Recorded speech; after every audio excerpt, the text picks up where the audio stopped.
Morning, madam. Namaste, Srinivas sir. Srinivas. Good morning. Morning, Srinivas sir. Good morning. Good morning.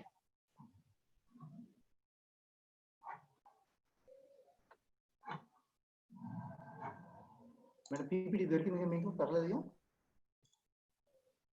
మీకు mail పెట్టా madam just So we will wait for 5 minutes. Yes, sir. Yes, sir. Yeah, we will start at 10. I will just mute my video.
Good morning, all of you.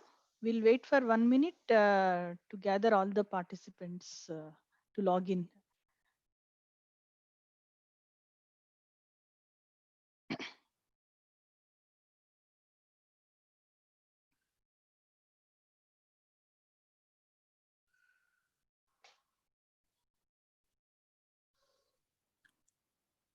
Good morning, Professor Srinivas. How are you? Sir, good morning, sir. Good morning. Nice seeing you again here. Sir, sorry, sir. Yesterday, I could not see you after that. No problem. You will be quite busy. Still, you are working, so you will be quite busy. Sir, Yeah, no, sorry. There sir, was keep some the video parallel on, meetings sir. that were going Rajinikanth, on. sir. Yeah. Video. Please keep video on. Yeah. I will do. Because participants also. Yeah. Yeah. Yes, sir. I just thought I will conserve bandwidth because today's speaker is Professor Understood. Srinivas. That's okay. That's okay. That's okay. Yeah. That's why I just blocked my video. That's all. Yeah, it was quite nice yesterday presentation. I enjoyed it. Sir, thank you, sir. Thank you. Srinivas garu. Srinivas sir. Yesterday, very good feedback we have received, sir. Thank you, sir. Thank you. Actually, I was just trying to, because there are good number of tools and technologies that can be used effectively in the classroom, especially in today's classroom environment. So my motivation was to introduce people some tools so that they can use it, though they get the habit of using these ICT tools in their day-to-day practice, so that things becomes more streamlined and you can control students in a much better way. So in that way, I'm slightly now we are even through our ICT mission and many other things, we are more concentrating on propagating these ICT tools for teaching. Okay. Ratnamala madam, can you please start? Yeah. Okay. I think there is no more introduction. I think we will just start because you have already introduced Brief. me yesterday. So we will save bandwidth and time. New No, participants, sir. if somebody comes. Some of the participants they have added in the Getam University through YouTube link, sir. Because in addition to the Zoom link, many members are joining by YouTube link. Right. That is Exactly. made open for everyone. That's why. Thank you. Ratnamala madam, Okay, please go ahead. Okay. Good morning, ladies and gentlemen. A warm welcome to all of you for the fourth day of Faculty Development Program, Unlockdown 3.0, a period of reorienting the teaching and learning. Today we have very good two lectures on project-based learning and a comprehensive plan on campus reopening. And the first lecture is on project-based learning. Now I request S. Janardhan to introduce about today's speaker, Dr. Srinivasa KG. Over to Janardhan sir. Thank you, Dr. Ratnamala. It is my honor to introduce Dr. Srinivas KG, who is currently working as a professor at NITTR, Chandigarh. He received his PhD in Computer Science and Engineering from Bangalore University in 2007.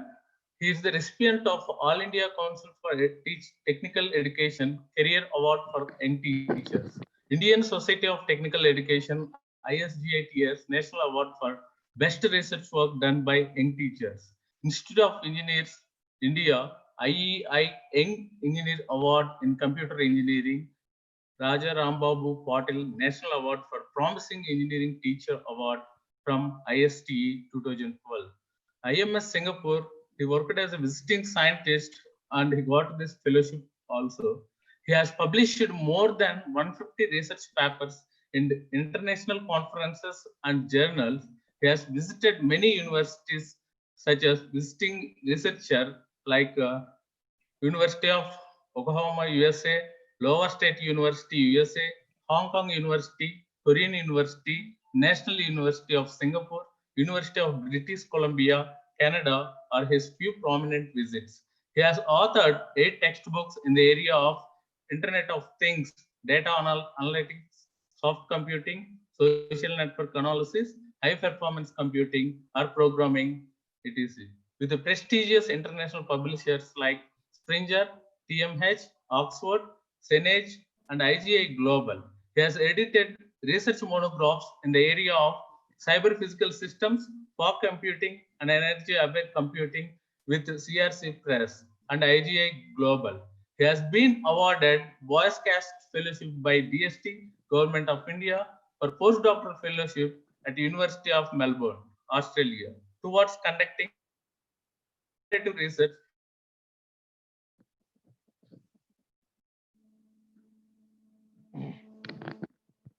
from AICTC, UGC, DRDO, and DST. He is the senior member of IEEE and ACM.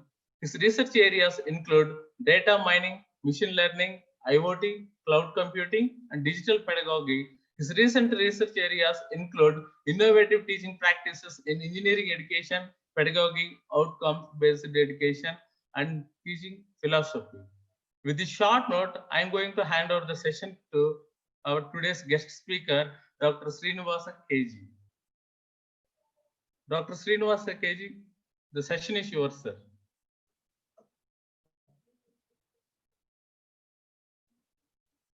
Sir, please unmute yourself, sir. Yeah. Thank you. Thank you. Because I had to mute so many things before I start the lecture because there are a lot of interruptions in between. So today's topic, as it was told, it is project-based learning. And I was told yesterday, I was not aware of the audience. The audience are from all disciplines. I think we have from arts, commerce, engineering, medical, and many other things. So I have slightly made my lecture generalized. Before I start, I want to know some kind of, I will just put it in the this one, some of the tools, so that before we actually go beyond this, let me know how many people are aware of these tools. So I think I will put it in the chat box so that if some of you can answer what is these tools used for, so that I will get comfortable with what you know and what you don't know, so that I can concentrate myself on some of the things. May I know how many of you know about this Padlet? If anyone know, you can answer. Otherwise, I will assume that people are not aware of this tool. These are all some ICT tools. If anyone knows, you can just answer. Otherwise, I will assume that people don't know about these tools, so that I can explain these tools in between, which will help for project-based learning. So since there are no answer, I think Padlet is one. Then how many of you know about something like Mentimeter?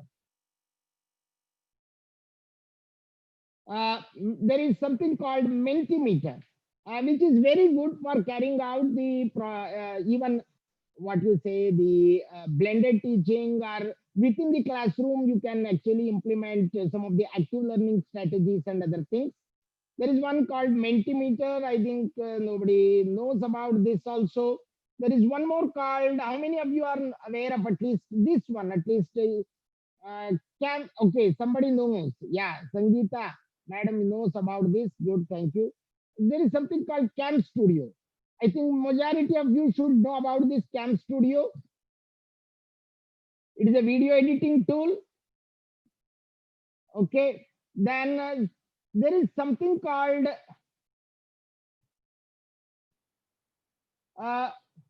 Open Textbook Library. How many of you are aware of this? Open Textbook Library. Yeah. Okay, fine.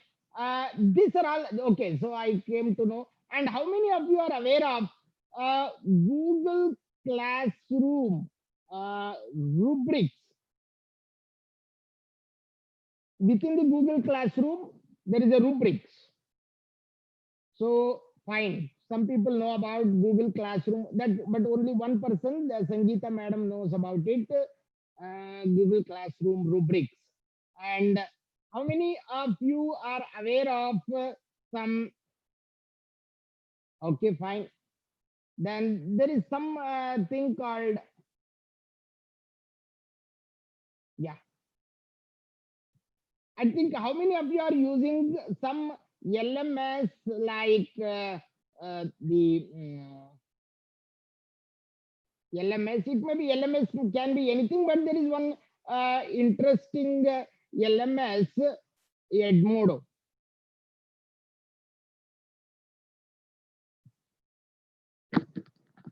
Is my audio is clear? I think LMS Moodle people know there is one Sir, more. it is clear, LMS sir. Edmodo. Yeah. Okay, fine. So with this general introduction, let me start today's lecture on project-based learning. So let me share my PPT. You can share, sir. Yeah. It is not visible still. Yeah, I am just sharing it. Yeah. Okay, sir. Now it is clear. Fine, thank you. So now I will just give you a small theory with theoretical introduction. Let me not bore you with too much of theory. Again, as I did yesterday, for half an hour or 45 minutes, 40 minutes, I will talk about this theory. And let me then explore some of the tools that we can use for these kind of things. Okay. So one is this project-based learning. So basically here, what we are going to learn with respect to this project-based learning is, what is the idea and the benefits of project-based learning? How do we apply what we learn and evaluate the current project using essential project design elements, and create a plan to implement what you have learned. Basically, these are the objectives of any project-based learning. So basically, just take 1 minute and just write it in the chat box. Like you need not do this. We used to do it as a part of our workshop. What you know about project-based learning. You just take 1 minute and type. Sorry.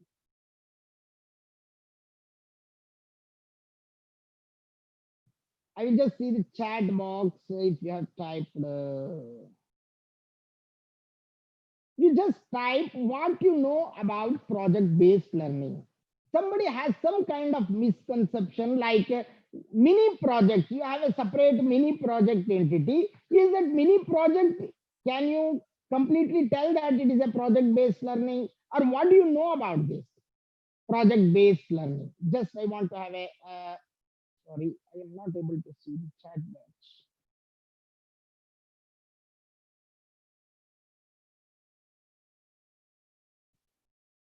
Yeah.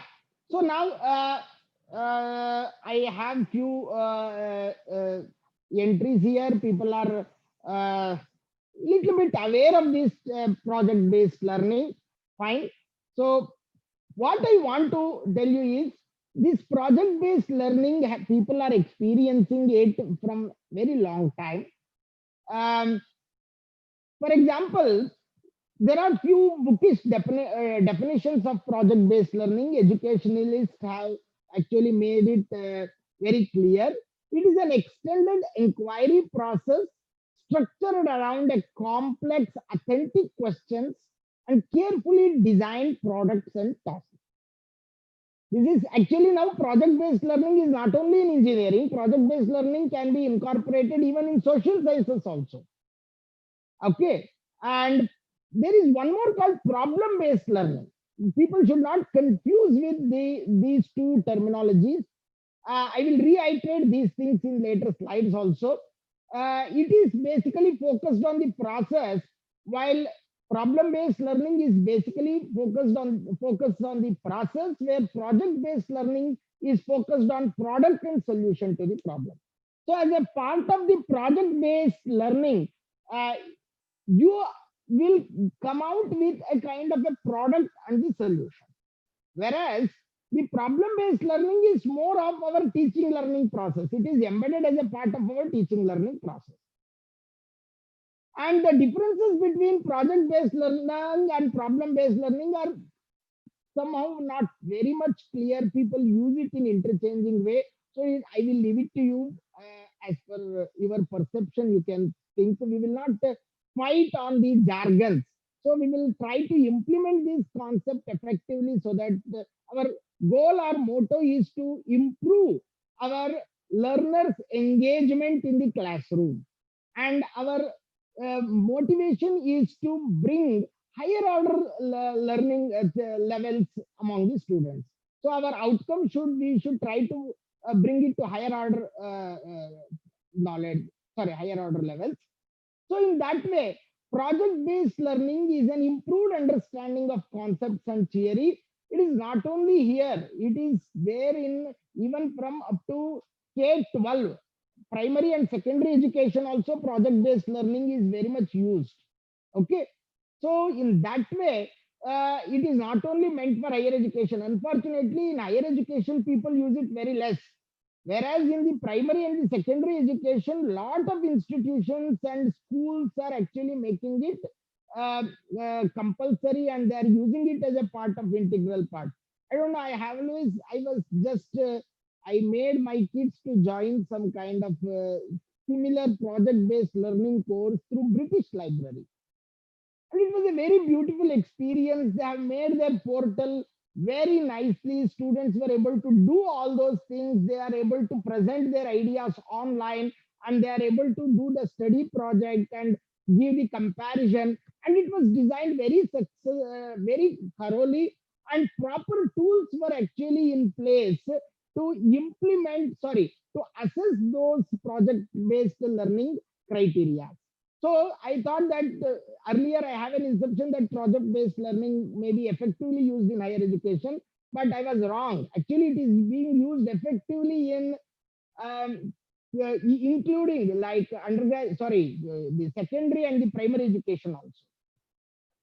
Now it improves the life skills such as problem solving, collaboration, time management, understanding of real world applications. As you are aware, as a part of this outcome-based education, and as we are moving towards the new set of educational standards that are covered under, people now call it as education 4.0. So education 4.0 should map to the skills required for industry 4.0. And you see now industry 4.0 requires a lot of interdisciplinary knowledge. Critical thinking is one of the important skill that is required. Similarly, problem solving, all these skills that are required. Maybe you can put it as soft skills as well as some of the hard skills. So these skills that are required to make your education standard in par with the requirements of the industry as per industry 4.0 or education 4.0, we can achieve by implementing project-based learning. Here, what happens is the students, when you actually when you allot the portfolios, there are effective tools for allotting e-portfolios also. When you allot the portfolios for the students, this improves the responsibility of the students. It will give the self-direction. It improves communication among students, peers, and also the creativity. So there is an improved understanding of learning, how to learn on their own. And there are a lot of people are doing a lot of research on this. There is a gold standard for project-based learning. First, you design and plan. Planning is very important. I always remember our Professor Rajnikant sir's word. He used to teach us software engineering, and he used to tell a very good quote that if you are failing to plan, then you are planning to fail. So planning is a very important aspect. So aligned to the standards, unfortunately, we don't teach standards from the beginning. Build the culture, manage activities, scaffold student learning, then assess the student learning and engage and coach. These are all some of the standard things that we are supposed to do as a part of project based learning. Is simple sample projects that we have collected from different resources. For example, here a group of engineering students developed a playground design for a local elementary school. So you need not actually pay the consultancy for the what we say, the firms, private firms. You can actually engage people who are in the students who are in the local engineering colleges, and they can develop. There are a lot of institutions nowadays I am seeing. They are including one important part in their curriculum called something called socially relevant project. Even government of India also supports such kind of schemes. And another example, a group of biology students tested water quality. This was, I have taken from some places, like they have tested water quality in California and educated the public about improving the water quality. This is very good project in the science category. A group of chemical engineering students developed a plan to evaluate some Texas distillation practices and policies. These are all taken from some standard texts. So a group of introduction to research students conducted a needs assessment and evaluated a community-based organization. I'm just giving you examples taken from different disciplines. A group of College of Education students developed a plan to improve parent-teacher association. So you see, lot of things can be actually shown in different disciplines. There are 8 project design elements. They are very important. One is key knowledge, understanding, and success skills. Next is challenging problem or the question. So usually when you are implementing the project, you have to start with the question, research question or the project question. Then you have to give the answer as a solution to that question. Then it involves sustained inquiry, authenticity, students' voice and choice, then reflection, then critique and revision. Finally, it becomes either a prototype or a product.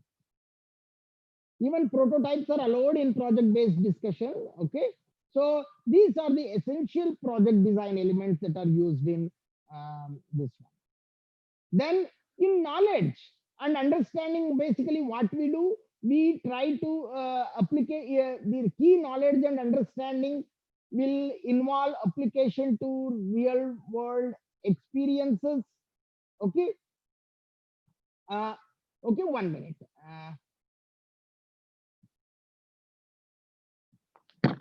Hello.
Sorry, I was in some urgent call. There is some counseling going on in our institute, and I was the part of the counseling, and there was some technical hurdles. The server has crashed, so now the key understanding, knowledge and understanding is basically to deal with application to real world experiences and creating high quality public products. Then the key success of 21st century skills that are very much required for everyone is to deal with critical thinking, problem solving, collaboration, self-management. These are the 21st century skills. You now see majority of the engineering, whatever the institution, they are trying to incorporate these things. There is a mention of these 21st century skills even in our national educational policy. There is an elaborate mention of these 21st century skills in our national education policy also. So therefore, these skills are to be highly used. Then project design elements. There is a challenging problem that are the question that people have to consider. One is open-ended. You can take any open-ended question, or engaging and ability to investigate. How do you find the soul for the community and translate it into your design? Then sustained inquiry. One is long-term reflection, deep analysis, identification of resources students visit. For example, how to identify resources. Students visited a community center and conducted a laboratory work for an entire semester. So this can also be a project. Field trips can be a project. Field work can be a project. So try to put such kind of things. Then authenticity. So basically the project that students have taken should be authentic, and the tools, real impact on the community. If it is there, it is always better. Then real issues that matters to the student, right? And the student voice, that is the sense of ownership on driving question, solution to the problem, and collaboration on group roles. These are also very important. Then reflection, like here that there is an interference of teachers are very much required. What students are learning, you have to monitor. Teachers are facilitators here. You have to monitor what they are learning, how they are learning, what is the impact of what students are learning before, during, and after. This is reflection. Actually, the role of teacher is to participate in this reflection scenario. Then critique and revision. Here you have to get a peer feedback. Students receive feedback on the drafts, ideas, and final products. And the public product, finally, you have to display. There should be either a project exhibition or a poster exhibition or showcase, so that the students will get enthusiasm. And people usually do it a poster display with the students and administrators, showcase learning experience and impact on community, and so on. So now let us not have this activity this we conduct as a part of our this one. So basically, as you know, we are in the 21st century. Student outcomes and support system should include critical thinking, communication, collaboration, and creativity, life and career skills, and core subjects like whatever the information, media, technology skills. All these things are very much required. Actually, nowadays, as a part of our curriculum development, we develop especially for polytechnic and ITI students, we develop the curriculum which are mapped to NSQF level. NSQF is a standard which has been maintained by our government of India, which makes your programs very industry specific, and it also makes the students who go through that program employable. So in that category, we will take so much of care to implement this curriculum aligned to NSQF, considering all these skills. Okay. So let us take hands-on. We will leave this because anyway.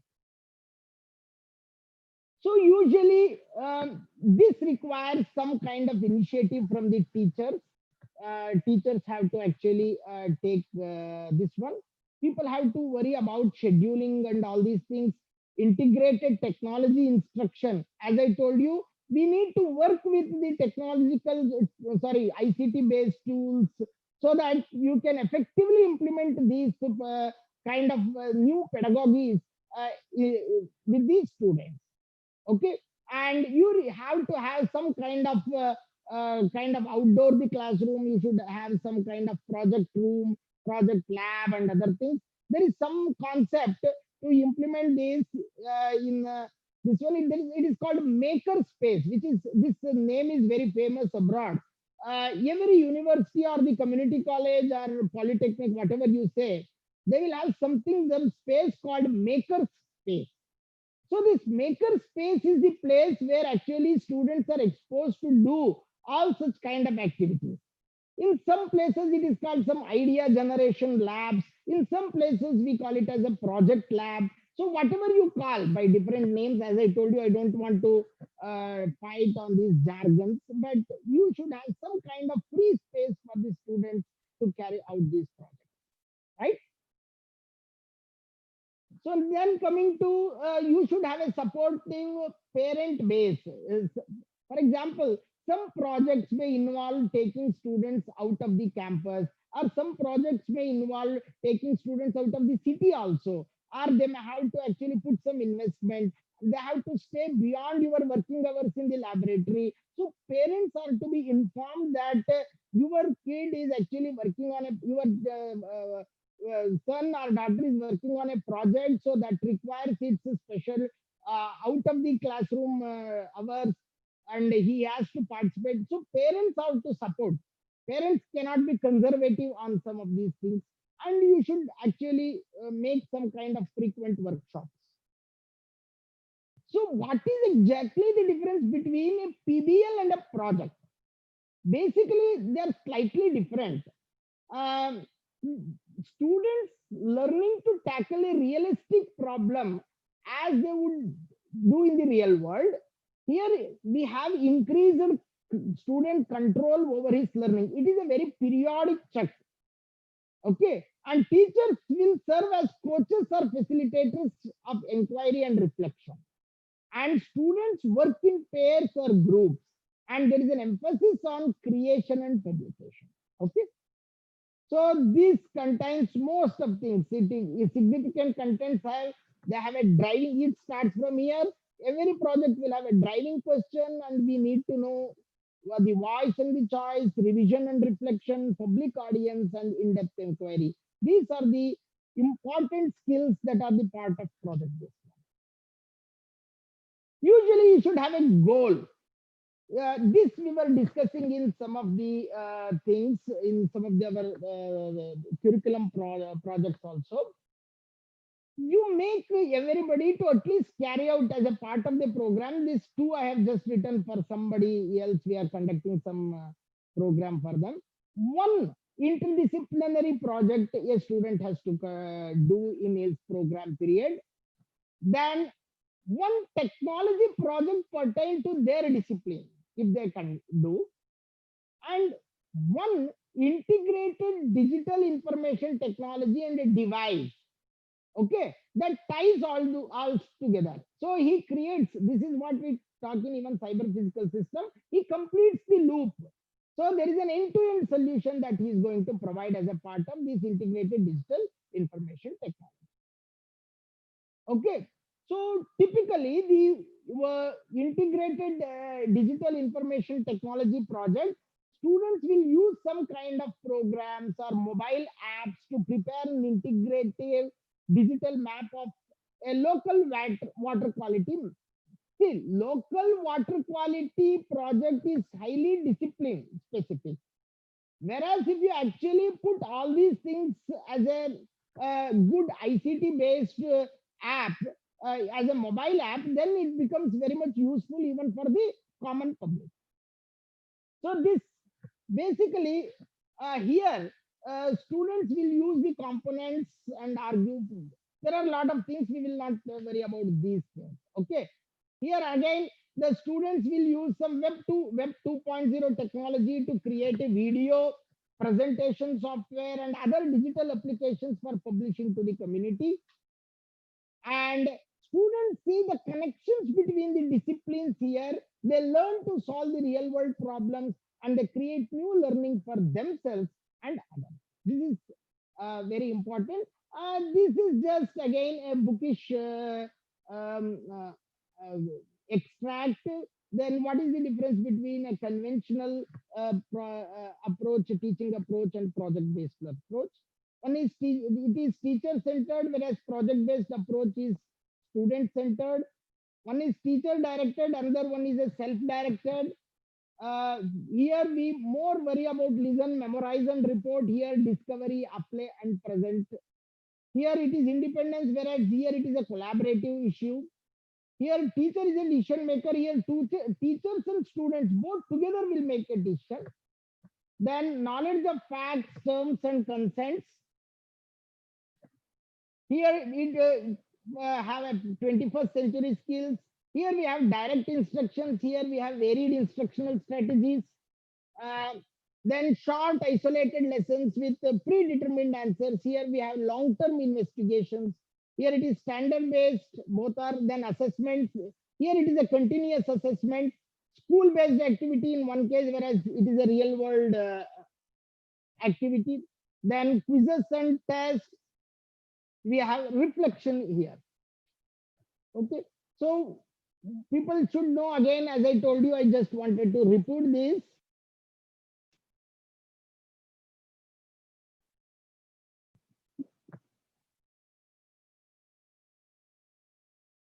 So what is the difference between the problem-based learning and the project-based learning? Sorry.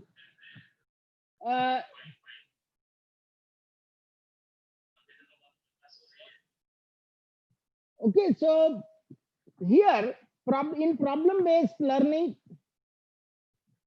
it is an instruction strategy used to engage students in an authentic real-world solutions. Real-world task. A specific and a complex problem is presented by the teacher, and the student will develop a solution to the problem. So the problem-based learning may not involve all the components of the project. Okay.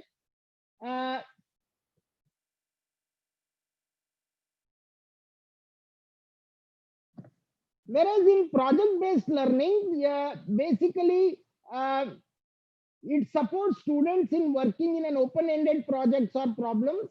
Learning is student-centered with the teacher as a facilitator. And the students will usually work in cooperative groups for extended periods of time, seeking multiple sources for information, create information and creating authentic products.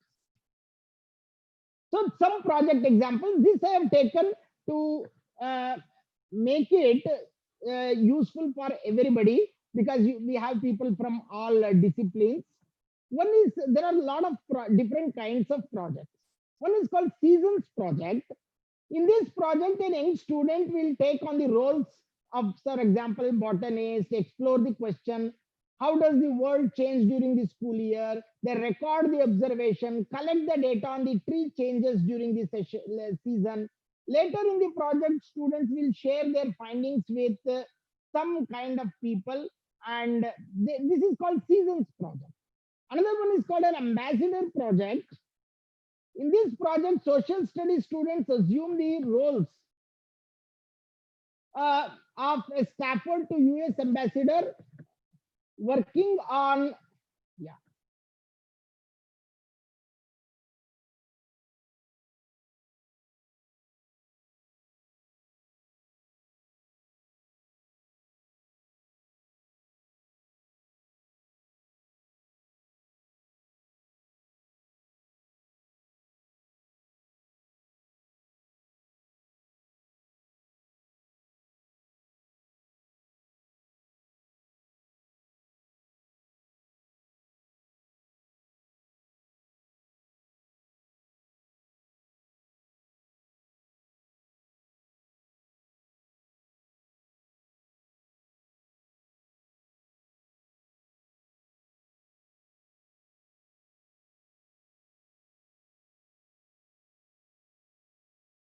sorry. Similarly, there is something called an ambassador project. Here, the social students assume the roles of the staffers. This is one ambassador working in a developing country. Here, they research a country and they debate the issues relating to determining how to spend a humanitarian aid budget. So during this project, students consider the question, how can individuals make a difference in the world? This is one example. You can map it to your own, this one. Then forensic projects. This is one other example. Here students are doing a math and science forensic project. In teams, they use a scientific inquiry process to collect the clues, test, analyze the evidence, draw conclusion to solve the crime. This can be used in some lab-based, this one. Then physics project. In this project, students gather the data on a road hazard to help them to explore the laws of motion in everyday events and apply their understanding. They also collect the data on the local traffic hazards through surveys and blogs. They use this data to deliver the presentations to city planners proposing the changes to the dangerous road sections. So like this, there are a lot of such kind of examples that are available on the web, like students develop an expertise on frog by investigating frog habits, observing frogs. They share their expertise to an information brochure for visitors at a new amphibian exhibit at local zoo. Like this, students can do a lot of things. Even in the literature, there is one example, like students read stories about heroes of Greek mythology and compare the characteristics of Greek hero to a modern day hero. They choose a contemporary hero and write a math that becomes the part of a collective book shared with the audience, right? Then project characteristic summary. There are roles by the students. There is a project structure. In the role, students are at the center. Then teachers are facilitators. Students work with peers, experts, and other community members. Students become the experts. Then project structure, project aligns to standards, 21st century skills are integral, and multiple types of assessment are used to inform the student. Then learning expertise, the project involves tasks, activities over time. The project has real world connections. Students demonstrate knowledge and skills through products and performance. Then technology supports and enhances the learning. Yeah, this is the assessment and grading in project-based learning. You have an assessment step. One is before the project work begins and students work on the project, you have to do assessment. And finally, after the project, it is complete. So there are three. Before the project work, it is a brainstorming session, some notes, project plan, checklist, and other things. During the project, it should be journals, collaboration checklist, group conferences, then rubrics. Then finally, at the end, there should be a reflection. So here is the list. I don't want to go too much in detail. So there is a brainstorming, there is a notes where you have to actually, a thorough unit capture the observation about the students while they work. The notes are used to monitor the progress and provide feedback and adjust instructions. Similarly, instruction plan check, project plan checklist, students use this checklist to self-assess their project plan and make adjustments. Then journals, collaboration checklist, group conferences, these are all there. Okay. Then how do we assess the project-based learning? This is very important. The graphic organizers, you can actually use something like concept map or a mind map. There is a software tool, you can use them. Timelines, classification charts, sequencing the activities and all. And similarly, observations, you can write a video, photojournals, logs, infographics. We call it as infographics. Okay. Then student-led conferences, planning documents, rubrics, and so on. Then finally, grading. How do you grade project-based learning? First, you reflect a broader view of the student learning by assessment process, and final, you should find out a creative process you have to see whether they are really collaborating, whether there is a self-direction, what problems they are solving, and academic style. There are a lot of resources. I will just share this PPT with you. You can see a lot of resources, how to assess the project, how to write an assessment plan, and how to design an effective product. There are good number of things you can go through. Anyway, this PPT will be shared. Then there are some toolkits that are available to implement the project-based learning. You have to there are toolkits to define the project, plan the project, and doing and reviewing your projects. And when you are implementing these tools, very important thing is you have to use the ICTs, that is information communication technology based tools. One is called cognitive tools. Here, the semantic organization, like people should use some databases. There's some dynamic modeling tools. They should use some spreadsheets. Visualization tools like MATLAB and Geometry Tutor, so on, other things. Then knowledge construction tools like multimedia authoring tools. Then socially shared cognitive tools like this Zoom video conferencing tool, or forums like blogs and other Web 2.0 materials. So you can extend your learning. There are a lot of such kind of materials that are available on the web that you can go through. Okay. And so basically, one should know that project-based learning is not a lecture or a textbook driven. It is an add-on activity. It should not be done alone, and it is not fact or one right answer based activity. People can have multiple answers or multiple solutions for the same problem. It is not disconnected from life, it is not disconnected from standards, and it is not isolated from today's technology, right? So this is one checklist, essential checklist. There is a standard body which has designed such kind of checklist. One does the project, these are all some of the rubrics that you can incorporate in your project-based learning. One is focus on the significant content. So then the other one is whether the students are developing 21st century skills, whether the students engage in in-depth inquiry, whether they organize talks around the driving questions or they are deviating, whether they establish a need to know about these things, then encourage the voice and the choice. Students should be allowed to make some choices about the products to be created. So you have your own student's choice, and then incorporate revision and reflection, then include a public audience, right? So your ideas, it should include, research suggests that you should include long-term retention and better engaging students and teachers, developing critical skills. Okay, so there is a quote, project-based learning increases long-term retention, improves problem-based solving and collaboration skills, and improves students' attitude towards the learning. So similarly, there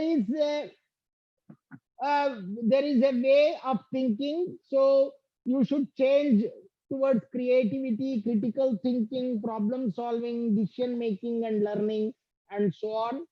Then there is a ways of working. You should use a good collaborative and communication tool.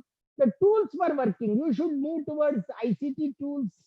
Then skill for living the world, you should have a citizenship, life, career, and personal and social responsibility. But to cover all these things, you should know. There is a project-based learning unit development templates are actually designed.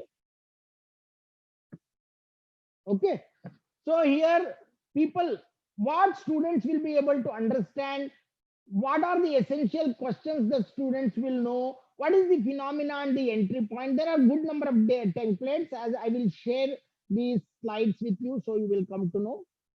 And the PBL, basically, very important thing is it will allow for authentic connections among the subject areas like maths, then science, then then there are a lot of things. Then English learning, language, arts. It will actually allow multiple things to come together. So therefore, it is not just the single this one. By undergoing this project-based learning, people can actually integrate a lot of things, right? Then what is then again assessment? Then I will just go through these things. There are a lot of assessment things. I will just share these PPTs. You can just go through. And what knowledge the students need to complete their project. They should be very active learners. They should not be passive, and it should be teacher directed. And there should be a lot of brainstorming sessions here and there. Okay.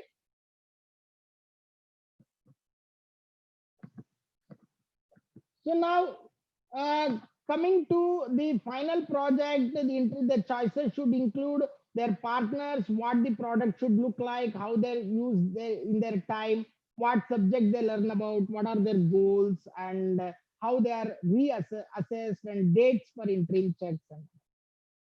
Very important thing, you can invite industry experts, practitioners for presentation and evaluation. You can even involve community members also. You can involve NGOs. You can involve many experts, through emails, Skype or Google Hangout or anything. Then you have to manage the process. You have to keep it organized. Okay, so you have to refine the questions in between, develop a resource list of materials and so on. Then you have to ensure that the students carry out a good research study based on it. And people should map the calendar. Please see, you should, even as a teacher, we should know now how to actually work with this Google Calendar and other things so that we become very systematic in our process. So finding time, scheduling is a very important activity. So let me not take too much of time on all these things. So now finding supports, apart from teachers and others, you can find support from many other people. Okay, so with this, I will just conclude my talk. Now I want to make it more open-ended. I want to have more of questions rather than me talking. This is just the theory behind this. If you have any questions, I have another 5 minutes time. I am extremely sorry. There is a counseling going on for our ME students, and unfortunately the server has crashed, and I am the in charge of that computer center. So I will take questions for just 5 minutes, and please allow me to take you by 11 o'clock. Okay, sir. Okay. Sure, sir. And let Sir, me tell you Janardhan, one sir, more please. thing, 5 minutes. Yeah. There are a lot of tools. I will just type all these tools in the chat box. Please go through these tools. You can just explore these tools here. Okay. A lot of the tools that I have put in the this one, people can just go through these tools. They are very good tools that are available for ICT based teaching learning. People can use a lot of things. I just wanted to show some of the things like Padlet and other things, but because of this time, I could not show. Padlet is a very good tool for collaborative learning and other things. And similarly, there is a good tool for peer evaluation. There is something called peer review. It is a collaborative tool where you can actually make the assignments to be reviewed by peers on an ICT mode. So if any two people review, it is mandatory. They will get credit. More they review, they will get more credit. So it works something like that. So the students will get credit if they review more and more articles or assignments and other things. It is a peer review process that you can effectively implement using an ICT based scenario. And another one is Google Classroom Rubrics. Please, all of you, implement this Google Classroom Rubrics. You can put all the rubrics and other things in the Google Classroom when you are designing an assignment and so on. Okay, so please do this. This is a very nice tool that you can implement. So like this, there are a lot more tools. These are some of the tools that are free that I am telling you, because I am not propagating any paid things. Okay, for example, there is something called Tinkercad. I don't know whether many of you know or not. Lot of primary schools have something called Atal Tinkering Lab. I think a lot of primary schools nowadays, as a project of HRD, they have implemented Atal Tinkering Lab. Even during, because I was just in one of the class, I was seeing an expert talking about some Arduino board.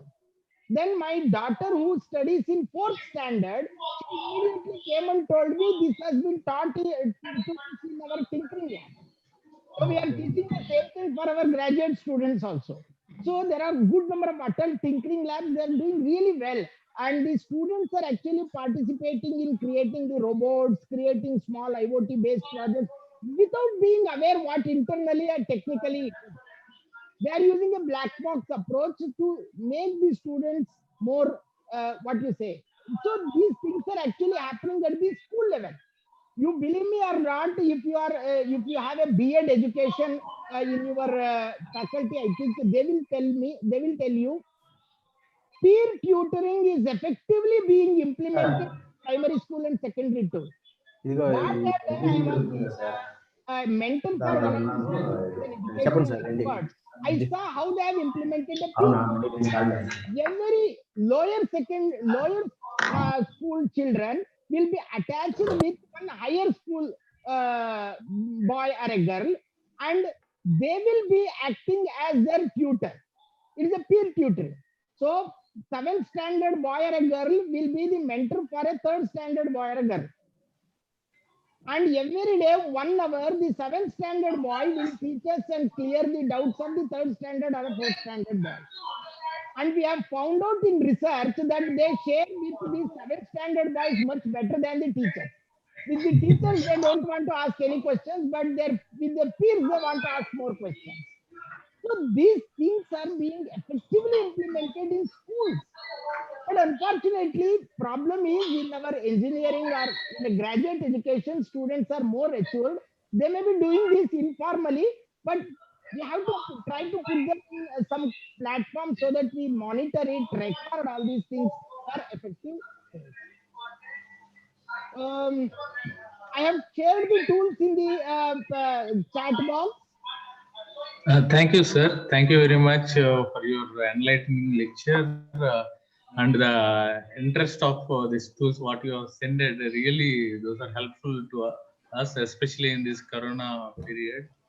Surely, all the participants, they can utilize all these sources effectively and enhance their academic career and boost up their career, sir. Thank you very much.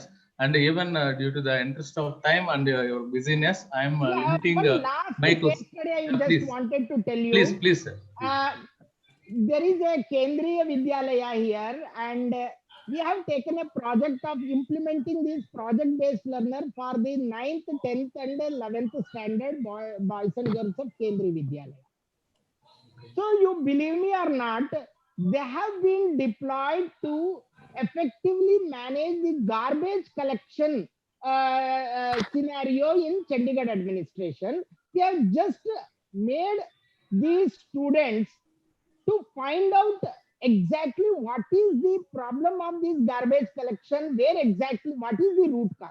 You believe me or not, the 12 team members of the 11th standard boys and girls, they have almost taken 2 months. They have gone around the complete city and they have given a beautiful report where from which corner lot of plastic waste is coming, from which side lot of wet waste is they are not getting it. They have given a very complete report.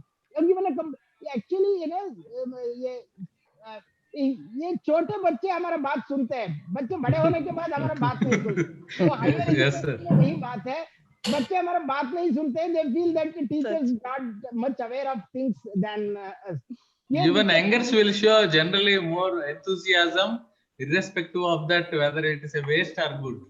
Rather than adults. That is some of the things easy to implement at the school level, but when it, therefore I request you put all these things in a technology mode.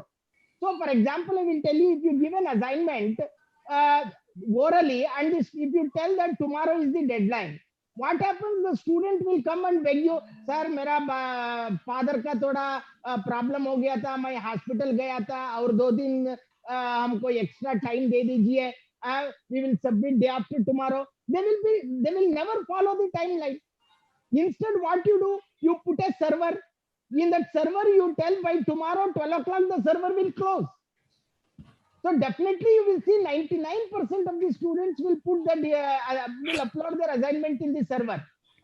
If they come, you can tell, ये हमारा नहीं है sir, हमारा principal साहब इसको implement किया है, we don't know what to do. So many of the students will adhere to the timeline if you use these ICT based tools, because you will put this human centric approach. Because unfortunately हमारा Indian generation क्या है, we are too much empathetic and sympathetic.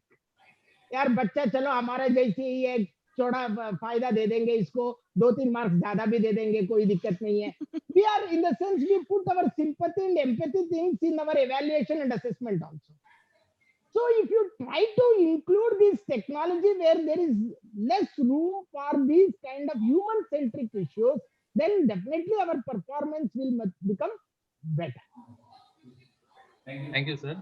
So due to the interest of time and your busyness, just I am asking only one question. Yeah. Okay, rest of them I'll forward to you through your mail, sir. Yeah, You yeah, can tell me, answer sir. later. How formative practices helped in project-based learning? So the cognitive practice is a very big question. Like, see the cognition level. Like, I think you might have already gone through the Bloom's taxonomy.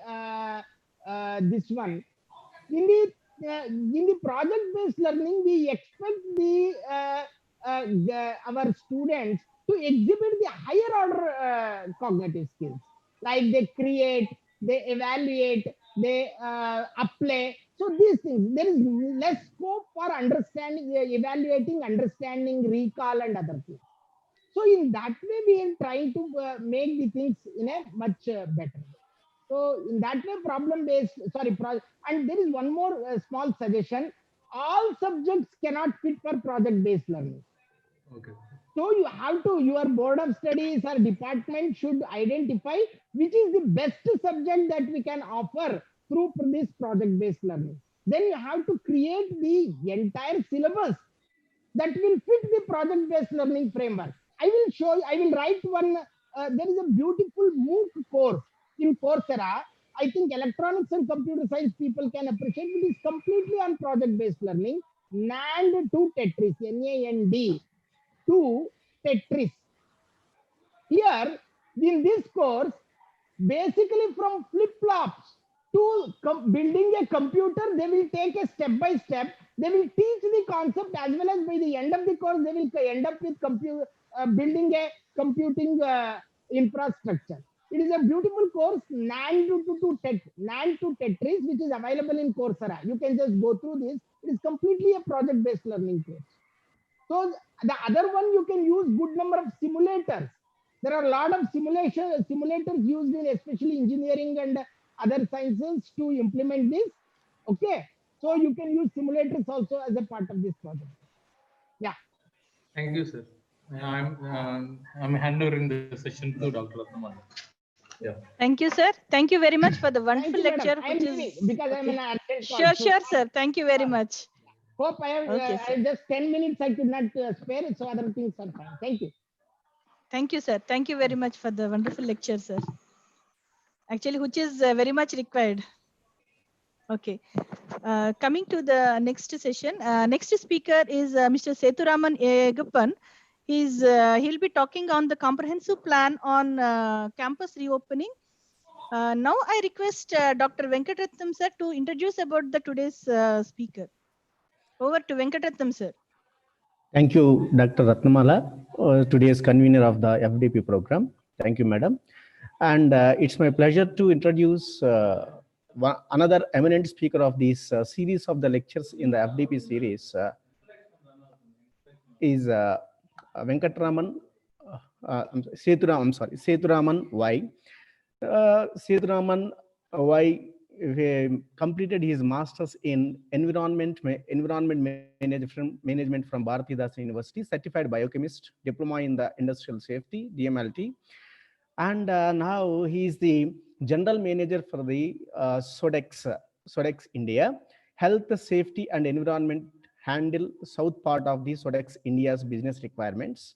He is a certified lead author for OHSAS, certified internet auditor quality, business continuity internal auditor, and authorized first aider from the St. John Ambulance, pursuing NBOSH in international diploma.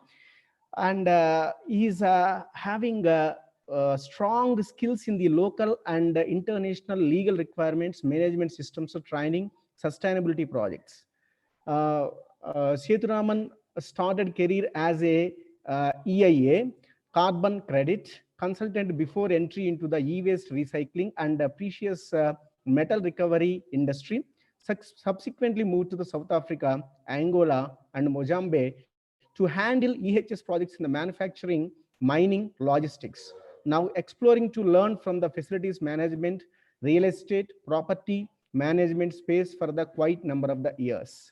So I welcome you, sir.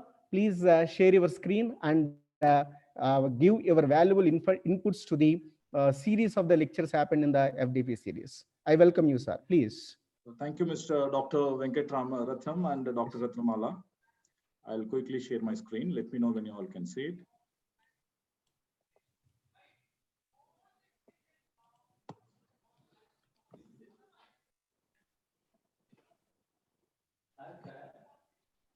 Is it visible to everyone?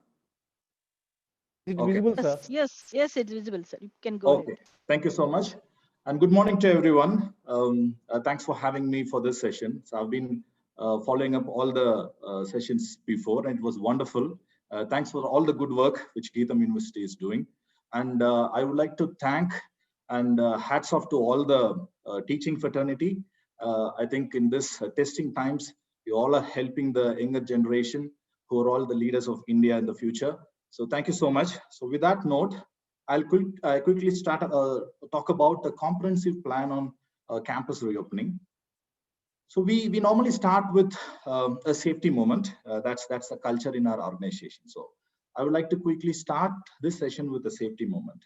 So there is a concept called 7 safety nets, and I'm linking that with the COVID-19 as we are in unprecedented times, right? So what are those 7 safety nets? So as you understand, in a common knowledge, safety nets is nothing but to protect you from anything to happen, right? So it could be an accident, it could be a security incident, it could be anything, probably an adverse effect which we may have.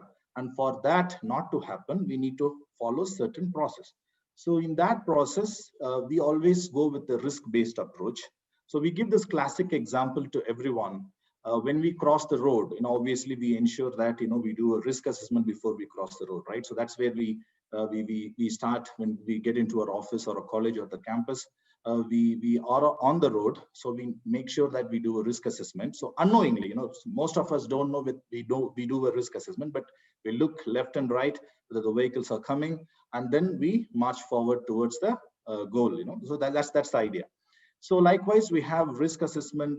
We call it safe system of work, training and management or supervision. And we also talk about the physical barriers and are we using the correct tools and equipments? Do we have we done any kind of safety observations? And we also talk about the 3 checks for safety. So this is from accident causation model. So we have adapted it, and this is very related to the accident. So any accident to happen, there should be all the holes to be aligned. So all the loopholes will make an accident. So when I compare this with COVID-19, the situation we are in right now, right? So if it's preventable, as you all know, it is completely preventable as long as we manage our health well and we maintain the clean hands, and also we maintain a minimal contact. We call it social distancing nowadays. And if we mask up in a crowded area, and we monitor our report. So this is a simple 5M approach and the safety net. So I would like to give you a kind of correlation between the two. So if we do all this in a systematic manner, I'm sure we could easily eradicate this COVID-19, even though before the a vaccine comes into place, right? So that's the idea, and that's the greater challenge we are facing right now across the world. If we could have managed all this as an individual, I'm sure this wouldn't have been a pandemic the way it is right now. Okay, with that note, I'll quickly move on to the other slide. So as you see here, this was our world, right? So, campus is a place where you embrace each other, you live carefree, you have your friends, the association between the students and the professors, it was very nice, and it's a very comfortable environment. So we all there in the campus, the students are still there in the campuses. They're going to come up to the campuses shortly. So this was our world earlier. So drastically, unfortunately, due to this pandemic situation, the world has become the new normal now. So we need to adapt. So we cannot be the earlier person. As of today, the world is in a very different state, and we call it a new normal. So what we need to do, so we need to ensure that everyone masks ourselves, right from the student, staff, the support staff, in fact, anyone who gets into the campus, anyone who leaves the campus. So that's become a new normal now. So earlier it was only used in a hospital environment, which we all know. And we learn to work with PPE nowadays.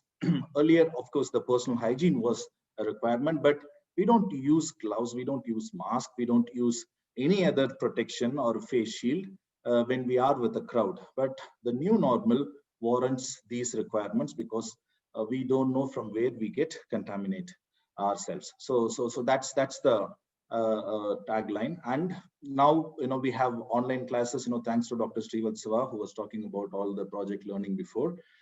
So we changed the way of learning right now, and we also need to ensure that there is adequate social distancing in classroom. So earlier, probably in a classroom we may have 20 to 40 or 50 people, but now things gonna change until we have a valid vaccine, which is expected to come shortly. But until it's proven it's working in the world, that we all need to maintain the social distancing with each other. Everyone, in fact, even at family, when we go out and come back to the family, we need to make sure that we maintain a social distancing. So that's become the new normal.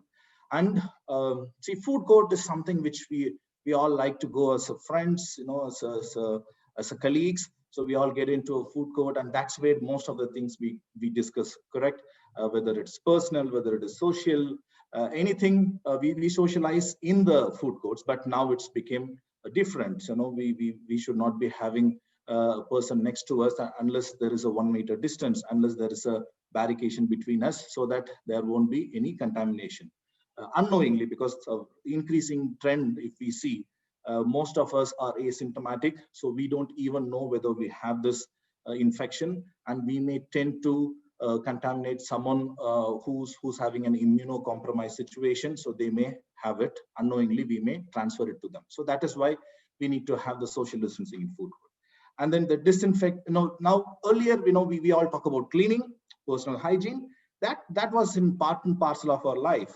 But now in this new normal, we also talk about some difficult terminology called disinfection, sanitization, right? So these stuffs are very new, and we need to understand how we should do it, and we need to make this as the new normal. So these vital points which we need to ensure at the locations wherever we work or wherever we study, whichever the campus it is. So this has become the new normal.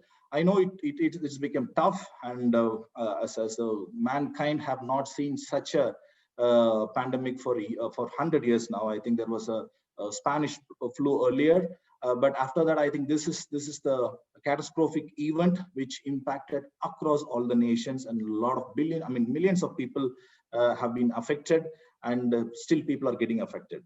So this is the new normal which we should be adapting, and we should practice it, and that is where we can together fight this COVID. And with that, I'll move on to the other slide.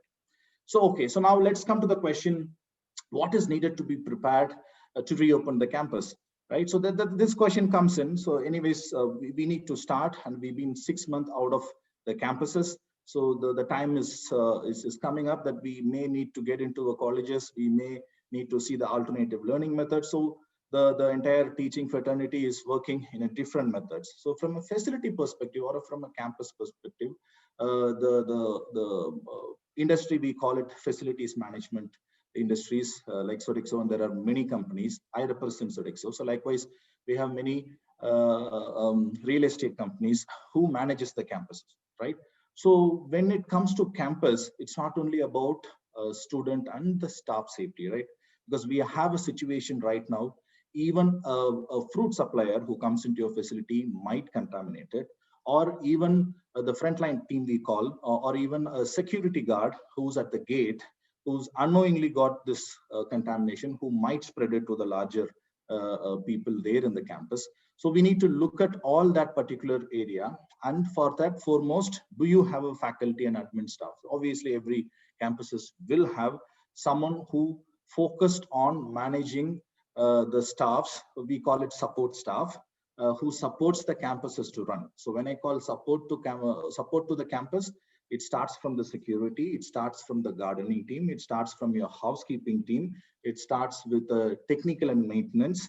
And we also have colleges who has a food court, we have a kitchen staff, we have serving staff, and all this staff members need to be managed well, because most of the organization focuses on the employees whom they have. But then this pandemic situation has given us a different learning, that it's not only, we should look at our employees, we should, or the students, we should also look at extended fraternity inside the campus, because from anyone we may contaminate the facility or the campus or the people who occupied the campuses. So that is why, first of all, we need to see. And we also need to think about, is the academic calendar ready? Yes, obviously, we all are getting into that. So are we ready, and have we prepared? Do we have a plans for it? And the third point is your campus prepared to effectively mitigate the COVID-19 risk with the current campus management services? I think that's where I'm here today to discuss with you all on what are all the parameters with regards to campuses we should be looking at. And I'm going to give you the key attributes. It's actually there are many processes involved in this, but I'll give you within the given timeline the key attributes to all of you, and let's see from there, from that, what we can learn or unlearn, and then do things at the campus. And then the fourth important point, anyone says, if I'm a parent, I would obviously see whether the campus safety is taken care, is my kid is safe inside, right? So that's the question, and we need to give the reassurance to the parents. It's whether it's a school or whether it's a college, for any line of this education, parent is a parent, so everyone wants their kids to be safe. So that's something which we need to look at it. Okay, so here, as I said, I have given you the attributes or the key factors which we should look at. So we have bifurcated this into 5 pillars, that is prepare, protect, enable, support, and optimize. So when we say prepare, so what does it mean by prepare, right? So this is the campus restart process. So how do we restart the campus? Because we've been 6 months away from the campus. I know some of you are there in the campus to make sure that the requirements are taken care. But maybe some of the buildings we don't operate, so we may operate with a very less infrastructure. So most of the infrastructure, most of the equipments or the laboratory area, it's all shut for a while now. Okay, so when we restart anything, obviously we need to do a due diligence. We say, or we call it due diligence. Due diligence is nothing but we get into the facility and see what was stopped for a while and how do we need to rectify it before we start it. So I'll give you a simple example. See, we may have an underground sump, correct? Water sump. When I'm saying underground sump, I'm meaning the water sump. So water is essential for every college. So obviously some colleges might have a groundwater, some college may not, and they will procure the water. So there could be water inside the sump for 6 months, which is unnoticed or which is not utilized, right? So it was not filled ever for the past 6 months. So what can go wrong with that? So when we use that water, we call Legionella management. It's a microorganism. Through fungal, it might impact the human health. So this is a typical example I'm giving. So likewise, you may have your electrical system. So probably it might have not been serviced for a while. Maybe the calibration of the equipment, right from your multimeter, right from your testing equipments, it may not be calibrated, or it may not be in the function for a while. So we need to check that. So these are all simple examples I'm saying. And then when we ask our staffs to come back, should we have a process in place? Should we have a self-declaration in place? Do we monitor or do we check who's coming into our college, who's going to come into the campus, whether they are coming from a containment zone, or whether they were coming from red zone, or they have somebody in their family who tested positive.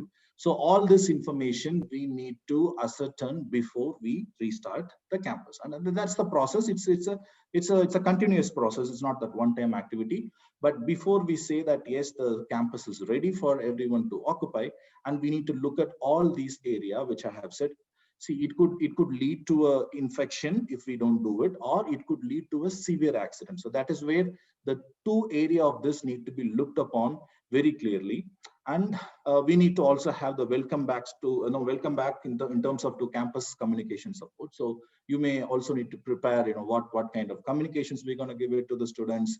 And we also need to look at an optimized and collaborative effort here, as I said. So this is all part and parcel of the preparation, right? So when it comes to protect, yes, so we have done all this. We are ready for the college to open, or the campus to open, the university to open.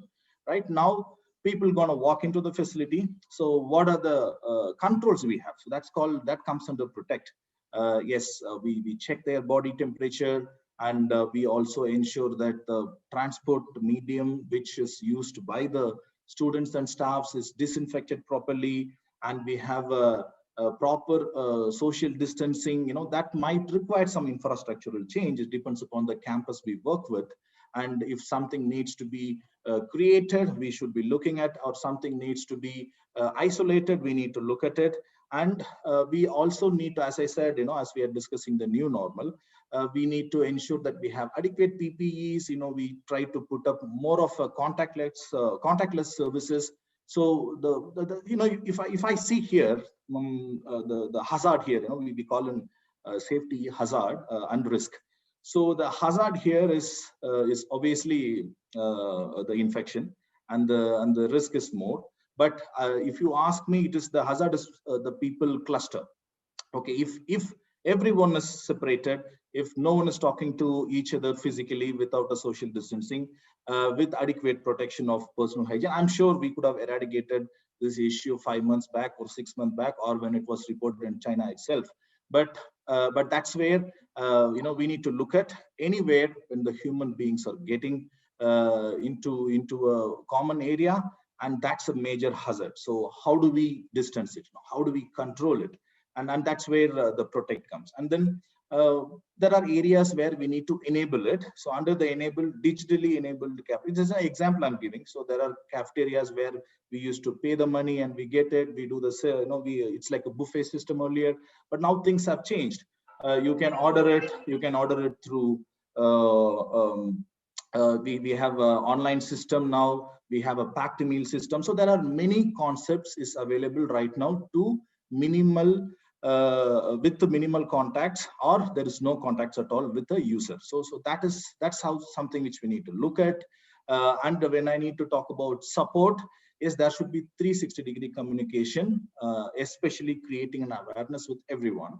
In this scenario, probably you all might have also seen that the mental stress is something which is going very high, and I would see in the student community, it is much better than what we are right now. Or when I compare adults and the students, then I would say the student has a lot of mental stress because they are not used to this kind of where they have to be inside the house. They confine themselves for a while.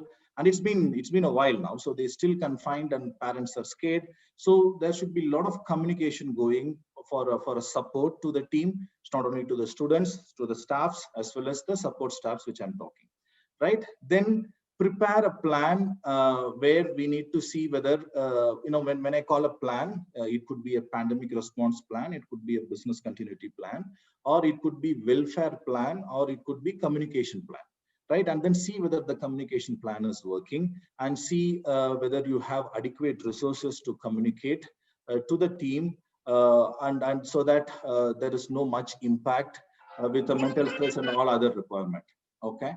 So then let's come to the optimization. So optimization piece, whether it is energy conservation, whether it is technical maintenance, whether it is waste management, space planning. So all this comes under optimization, because in this scenario, yes, we are not looking at to reduce something, but there are areas where if we work with a reputed facility agency, there are areas where we the agencies can look at it, where they can save money, but with the adequate control. So that is where all these 5 pillars makes a huge impact in the campus when we started, and this is the plan which we are going to look at it on a quick attributes, which I said earlier. Okay. So now let's come to what and when we need to look at it in the campus. So what we need to look at it in the campus, as I said, this D is before, before the day of opening. So it's just an indicative number which we have tried to given you. It's up to the campuses to decide before, when there is a announcement has come from Department of Education that we can start the college. Obviously, you need to do your back work, and that is why we had put it. It's just a number which we thought to give you, but it's up to you, up to your location, up to your campus, up to your preparation. You should be having it, right? So as I said, D-10, so 10 days before or 1 month before, I would say what we should do. We should ensure that we do a detailed visit of the campus. Every area, each and every corner of the campus to be visited. Another example is probably the gardening, the gardeners were not at work, and there could be a lot of bush across the ground, which may become a snake menace for a while now, because we are in the monsoon now. So we don't know. So there could be a lot of other, apart from COVID-19, there could be other safety issues which may impact the student as well as the staff, as well as anyone or visitor, anyone who's inside the campus. So that's why a detailed site visit to be checked, and then prepare a plan.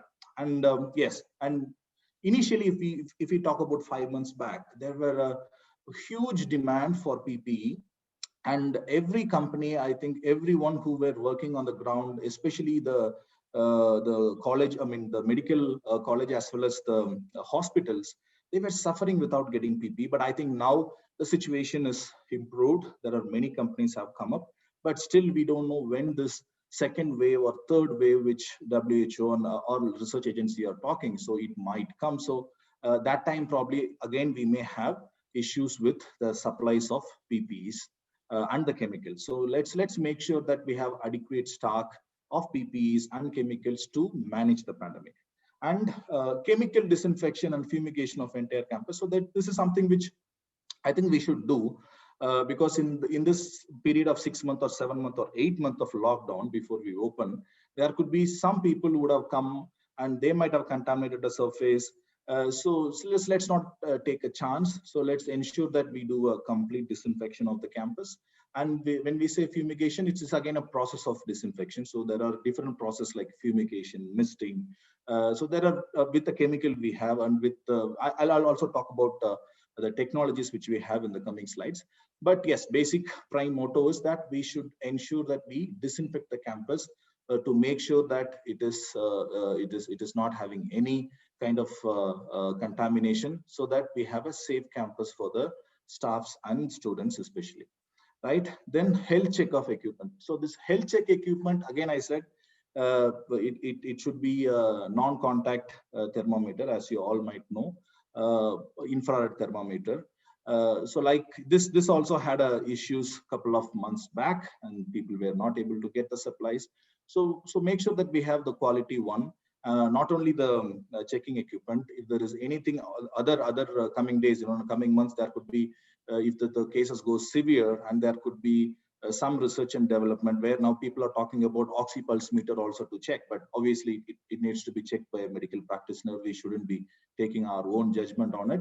But yes, that's a kind of equipment which we can personally use, but can we use it at the campuses? That we need to relook it. Unless we have a medical center at the campus, I prefer not to use, because we are not a medical practitioner to see whether the oxygen level is really deteriorating, and it's going to give a lot of mental stress. So likewise, there are equipments available, and there are equipments going to come to ease, to check, to prepare well. So we need to look at that as well. So likewise, we have social distancing plan, critical equipment maintenance. So let me talk about a little bit on the critical equipment maintenance here. When we call critical equipment, you have your diesel generator, you may have your HVAC system, right? Chiller unit, you may have the ductable AC units. You may also have laboratory, for example, you may have chromatography equipment, you may have sterilizing equipment. So in the university, you may have a couple of equipments. So that all need to be maintained or checked before we open the campus, because it could have some issues. Maybe there could be some short circuit which we didn't notice, but when the campus opened, when someone is using an autoclave, there could be some safety incident might happen. So I'm talking on a both angle. One is COVID infection, the other one is associated safety incidents. You might have also noticed some of the companies in the recent past have reported a gas leakage. In Andhra Pradesh, you might have noticed. There were reports saying that it may be because of reopening the facility or the factory without doing a proper due diligence. So that was the report says. So likewise, there could be very minor incidents would have happened in most of the organization. We are also looking at, we manage a lot of industries, healthcare, pharma, manufacturing, education. So we are into many industries, and we are seeing this as a trend. When some equipment was kept idle for a while, and then the technician goes and operates it immediately, there could be some safety concerns arises. So that is something which we need to look at.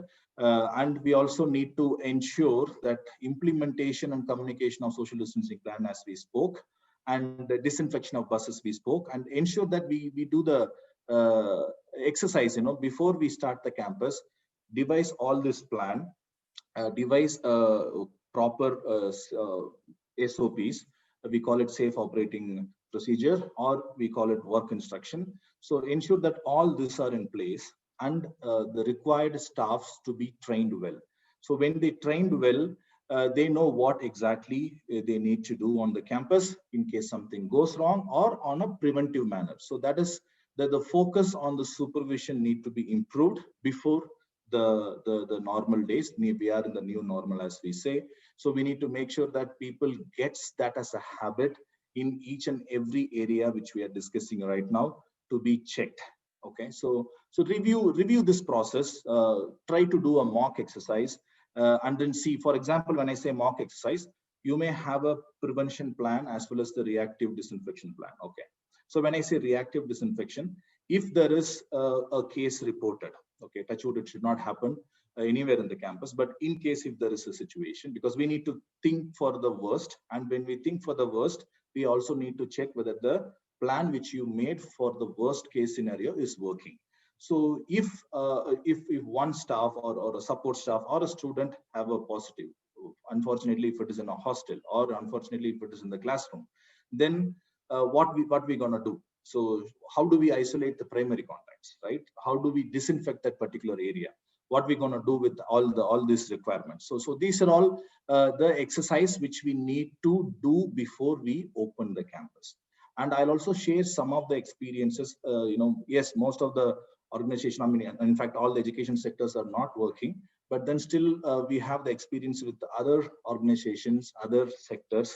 How things went wrong, and we had to put an infection control plan to make sure that we bring the organization to work back. So there are multiple examples which I could give, and you may also ask in the Q&A time. So we will share our experiences so that it helps to what to look at, it helps how to do it, and it helps to make an informed decision See, for example, when we talk about, I'll move on. So when we talk about staff health monitoring, right? So yes, it's very clear. Government of India also has given an SOP for other setup, and I'm sure for education also would be coming in some point of time. But what we need to learn from that, it's not only merely checking someone's body temperature. Okay, so when we check, the person who checks, should he protect himself? Yes, obviously, because we're gonna call it close proximity testing. So if we are having only the infrared thermometer gun, you can do that checking within 2-meter distance. So within 2-meter distance, the person, the security or the support staff who's at the entrance of the campus, who's gonna check all of your visitors, staff, students, he himself is exposing to an unknown infection, correct? So he needs to be protected. So what PPs he should be looking at? So should you have a technology where you don't need a human being to check somebody's? There are proximity cameras, thermal cameras have come now, where you don't need to put a security or a support staff to check individually. As long as people walks into the campus, automatically the camera senses the body temperature, and if anyone's temperature is above the set limit, then it's going to give an alarm. So likewise, there are a couple of areas which we need to look at when the people start coming in. So should we look at self-declaration process, right? It can be paper, and if it's a huge campus and you're going to have a lot of people coming in, so you're going to have a big queue waiting for writing the self-declaration. So should you opt a technology? Should you put a link to them so that before they come to the work, or in the sense before they come to the campus, whether it's a staff or the student, should they declare themselves that they're feeling good, they don't have any close contacts, they don't have any positive people at his house, so his entry can be granted. So this all preventions which we should look at when it comes to student staff health monitoring. So this all you can check. So that's what I'm saying. Any process which we devise or lay out needs to be clearly checked before we open the campus. So that is something which we need to look at. And Arogya Setu app is something which government is mandated for everyone. So see whether the Arogya Setu app shows that particular individual that they are safe to get into it. Because when you see screen the recent contacts, it shows whether in this past 1 month you have a close proximity with someone who's positive, or you are in a containment zone, then it gives you a moderate risk or high risk. So should we look at that? Depends upon the campus. Is it viable? First of all, you need to look at, is it viable to see and allow people, and how it's going to impact the operation. So all that particular areas to be checked. Okay. So I'll just touch some deep analysis on the cleaning and disinfection touch point in the campus. Okay. So when we say touch point, any point where a human being is intended to touch or called touch points, and there is high touch points and there are low touch points areas. So the study says on an average in a half an hour's time, okay, or in 1 hour time, a human being at least touches 300 objects. Okay, this was before COVID. Okay, so now we are very conscious. Unless we are not in our house, probably we are very cautious. But this is the human psychology studied, and this was the statistics before COVID. In an hour's time, a human being touches 300 different objects. It could be vehicle, it could be paper, it could be shirt, it could be our own body parts, or it could be the taps, it could be anything, right? So there are 300 things which we used to touch. So right now in COVID era, we are very careful. We need to be very careful, and we need to create that awareness with the team. So when I say technical touch points, I'm talking here the area where the support staff used to work with. Okay, so why we are disinfecting the touch points, whether it's a switch gears, some metering panels, chiller panel, pump starter panel. See, these areas normally we don't look at it, especially in an education segment. Probably it's not an industry, right? In industry it's a everyday job, but in education campus, obviously we focus on the education because that is the product which we wanted to provide, which that's the service which we wanted to give. But these are all the areas which goes unnoticed, and that is why I would like to touch upon the areas where the support staff. Oh, sorry. So when we say support staff, so all the support staffs are mostly from an unprivileged group, as you know, they may not have a much of education, and that is why, except the technical, they are not very skilled workers. Soft services are not skilled, but technical, at least a diploma holder or someone who knows they would work at the factory, at the campus. So we need to look at all these particular areas to see whether these touch points are disinfected.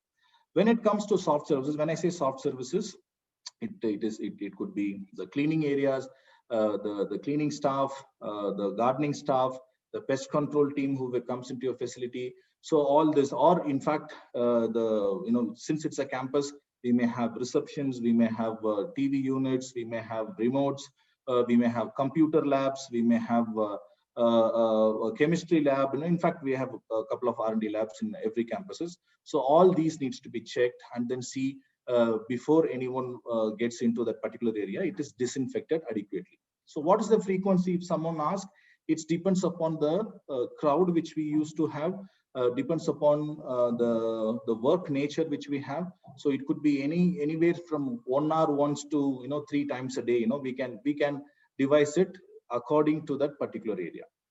And I'll also touch upon the chemicals which we use disinfection. So you might have noticed Lysol, you might have noticed there are many other chemicals, sodium hypochlorite, for instance. And I would like to touch, we have the doctors here, so they would also accept the sodium hypochlorite is a good disinfectant chemical, which we use it in a healthcare facility. But when is it a overkill to a campus? Is it a overkill to an office setup? Yes, it is a overkill. But yes, Government of India has recommended sodium hypochlorite, 1% of sodium hypochlorite as a disinfection chemical for a reason, because it's easily available, it's very economical, but it has its own hazards. That everyone knows it. But in healthcare, yes, we need to do it with adequate protection, because everyone knows it. It's a body fluid environment, and it needs to be disinfected properly. But in a campus, should we look at it? I would recommend not to do it. There are much better chemicals like quats, we call it quaternary ammonium chlorides. So that is much better. It's all EPA approved. In fact, even sodium hypochlorite is also EPA approved for some of the brands. But we should look at the alternate chemicals which doesn't harm the person who's using it. When I say using it, it could be a housekeeper, it could be a pest control employee, or it could be anyone who works inside your campus.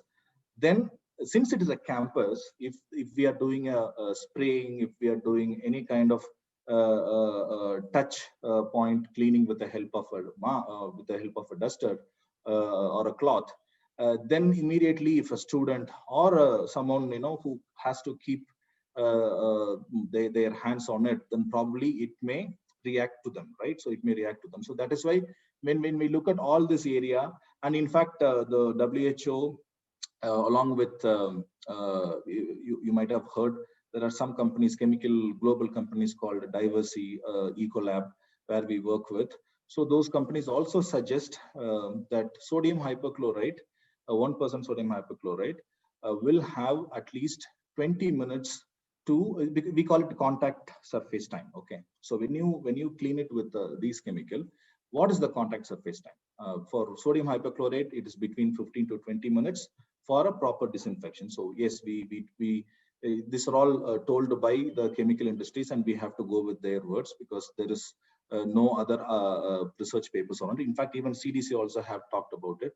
And if we talk about quats, which I said, quaternary ammonium chloride, that has anywhere between 5 to 10 minutes contact time. So it depends upon the area where we need to work, depends upon the concentration. We need to look at it so that it doesn't impact the user as well as the people who's around it. So especially when we talk about campuses, universities, I think we should opt for the safer chemical disinfection process. With that, this is what I was talking about. And the point which I would like to touch upon here, I'm sure we have all the professors here who would know better than us, but we are in this industry for very quite number of years, and we understand the frontline team whom we work with. And the common understanding or a misunderstanding, I would call it, is people think if you clean it, it's okay, right? So when you clean, it doesn't actually disinfect the organisms. Yes, obviously cleaning also helps, but it is not called disinfection. I think that's why there are terminology called cleaning, sanitization, and disinfection. So this is where in campus we need to be very sure with all the support staff who's involved in this particular area, even for that matter, the students and staff.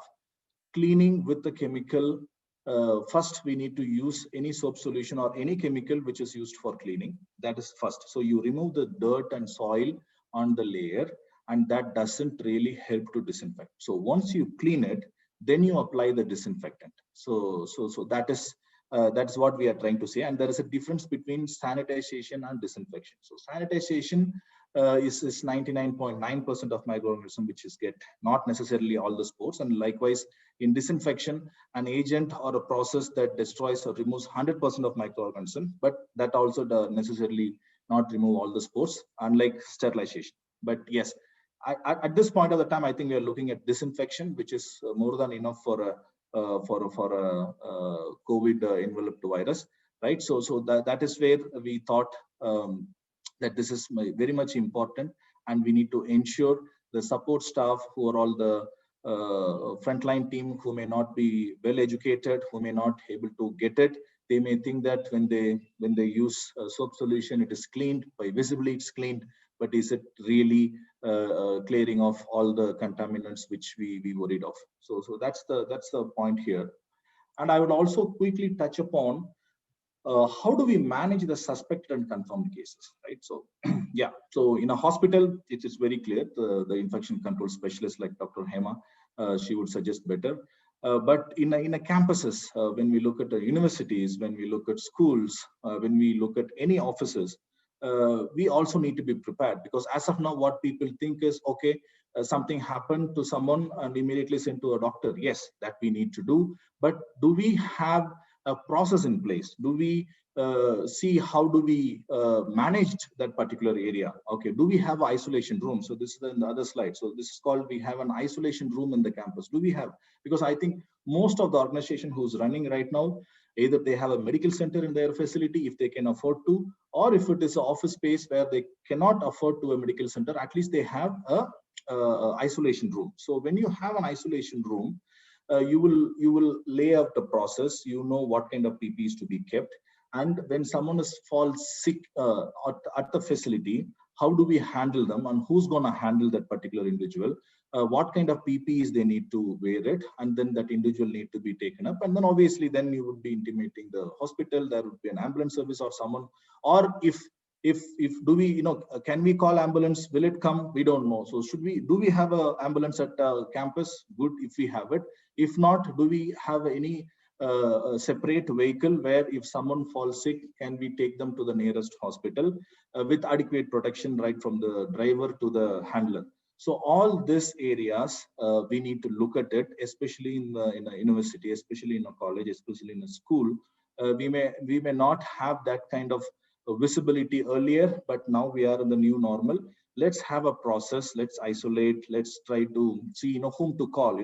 It can be your call also. Maybe 5 students fall sick.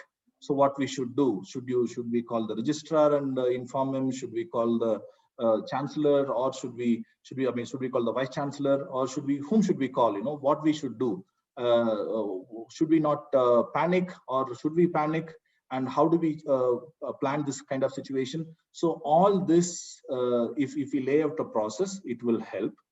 And the other important factor which we are seeing in all the operated industries right now is contact tracing. Yes, wherever the government officials are involved, the contact tracing is being done. But when it is happening in a environment where if it's a campus or in an office, then probably we also need to help the officials to understand what we need to do on the ground. If someone is tested positive or a suspected case, it's not necessary to be positive, because positive case result probably we would come to know the next day or the end of the day. So by that time, the student or the staff or the support staff who was in the campus would have been working for a couple of days before, right? So they may be the close contacts with multiple number of people. So how do we isolate them? First of all, how do we interview with them and investigate so that you will find all the primary contacts who can go for an isolation? So these processes are very much important. As I was saying, there are organizations where they didn't do it well in a couple of months before, and they had to go for a shutdown, which was not warranted if these processes managed well, because they thought they took it very lightly. They felt it's okay, we can wait, our production is going to stop, so let's not let's look at the economy, let's look at the salary or the production. So that's where some of the organization made a mistake and they had to shut down for a while. So let's not have that situation. Let's make sure that we have a proper processes how to manage the suspected and confirmed cases. I think it's widely available, but we need to look at when we reopen the campus, is it ready, and how we are going to put it up in case if something goes wrong. Right. So this is the isolation room which I was talking. So the isolation room equipped with the PPEs, it can be simple. If a campus has a medical center, nothing like it. So there would be a doctor or a staff nurse, and they would take care of it, and that would go smoothly. But if there are colleges, if there are campuses where we don't have a medical center, then I think we should look at an isolation room. Whether it is an accommodation, when I say accommodation, it could be a staff accommodation, it could be the student accommodation, or it could be the support staff accommodation. Some campuses also has their catering staff staying inside, security stays inside. So it depends upon the campus. Every area where the human clusters are accommodated should have a couple of isolation rooms according to the population in the campus, so that it helps. Okay, so for example, I'll give you a scenario where so the campus is started. We have a kitchen staff around 15 or 20 people. They are working in the kitchen. They are making the food for the staff and the students. And one got tested positive, and they all are staying in the same accommodation, either inside the campus or outside the campus. It depends upon the situation. So then we need to look at that all the primary contacts, whomever is staying with him or her, needs to be isolated. So in that case, you may have a business continuity situation where you may not let the 20 people in. So what you're going to do? So, but still the food production has to happen. So if it is food, at least you can buy it from outside, or you can, companies like Sodexo, they may help with their technology from outside. There are these are all large businesses, so they may have the bandwidth. But in case if something goes wrong with the security staff which we work with, some campuses engage as security agencies, some campuses have their own security staff, and in that case, you are in a situation where the campus security is at stake. And for example, if it happens at the support staff, someone who operates the electrical system. So if he or she, even we have female colleagues also in the technical nowadays. So if they have to undergo, you have to isolate a couple of them. So what's going to happen? So in case if you have isolation room, whomever is there isolated, they can be isolated here. Even when I'm talking about accommodation, even at accommodation, if for example they are asymptomatic and the government advises them to go for a home quarantine, there could be a situation where there is no occupancy of the home quarantine. I mean, the government quarantine facilities are full. So there could be multiple scenarios which we should think of, and then see if we have a separate isolation room and also a kind of a backup room for someone to get quarantine, and that would really help. So think on all these parameters so that the spread can be stopped when it happened. Immediate conditions, we can stop it and ensure that things goes in a smooth way. So that's the point here. So this is where I was talking earlier, business continuity and pandemic response plan. So obviously everyone understands the business continuity piece, and then pandemic response is obviously in case of it's again a business continuity, but it is very specific to the pandemic. So how do we do it? I'll quickly take you through. So first we need to see whether we have identified the risk and assessed it. Okay, so when we call it risk, yes, here right now we are in a situation of pandemic, COVID-19 infection. So this is the hazard here. So how do we identify the risk out of it? So the right from beginning, who's going to come inside, where they're going to work, and which are all the area to be operable, which area we need to put it off, which area the students and the staff has to access, and should we have a staggered working environment. All this multiple areas to be identified and assessed. Based on that, we can create the business impact analysis. Okay, so that we know in this area if something goes wrong. For example, you take library. So when the library is functional, so if there is some situation at the library, so what we should do? So should we shut down the library? Should we open the e-library, or should we not even try to open the library for a while, because there will be a lot of students coming inside and we may not have that control. So all this can be identified and see how that will impact. When I say business, it's the service which we do on the campus. Then what are all the alternate work methods? When likewise I said, can we adopt a technology? Can we adapt a process where there is different work methods we can do?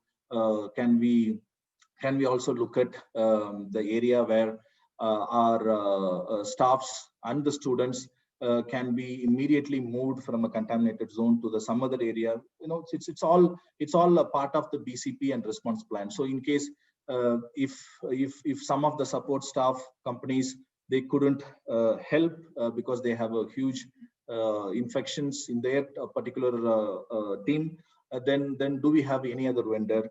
It's very appropriate for a supply of food, for a supply of PPEs, for a supply of, in fact, even to an extent, the study material. So do we have adequate vendors to support in case something goes wrong? There could be some curfew again coming up, right? As we are talking second wave or third wave, which we don't know.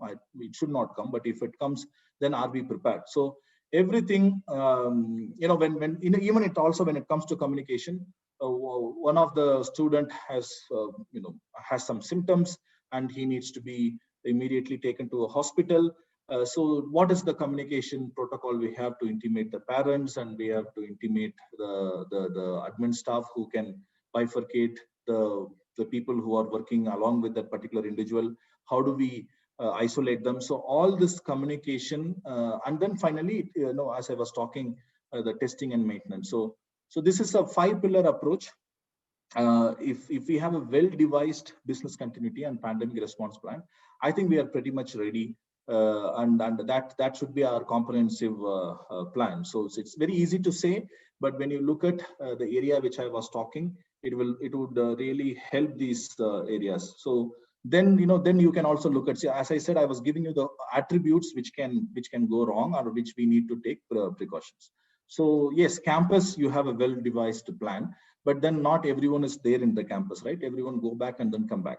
So when they go back to their house, what they should do, whether it's a support staff, student, or for anyone for that matter, there are guidelines which need to, we should not be assuming that everyone would know. So everyone, if everyone knows that hand hygiene and social distancing is a must, and I'm sure this wouldn't have spread.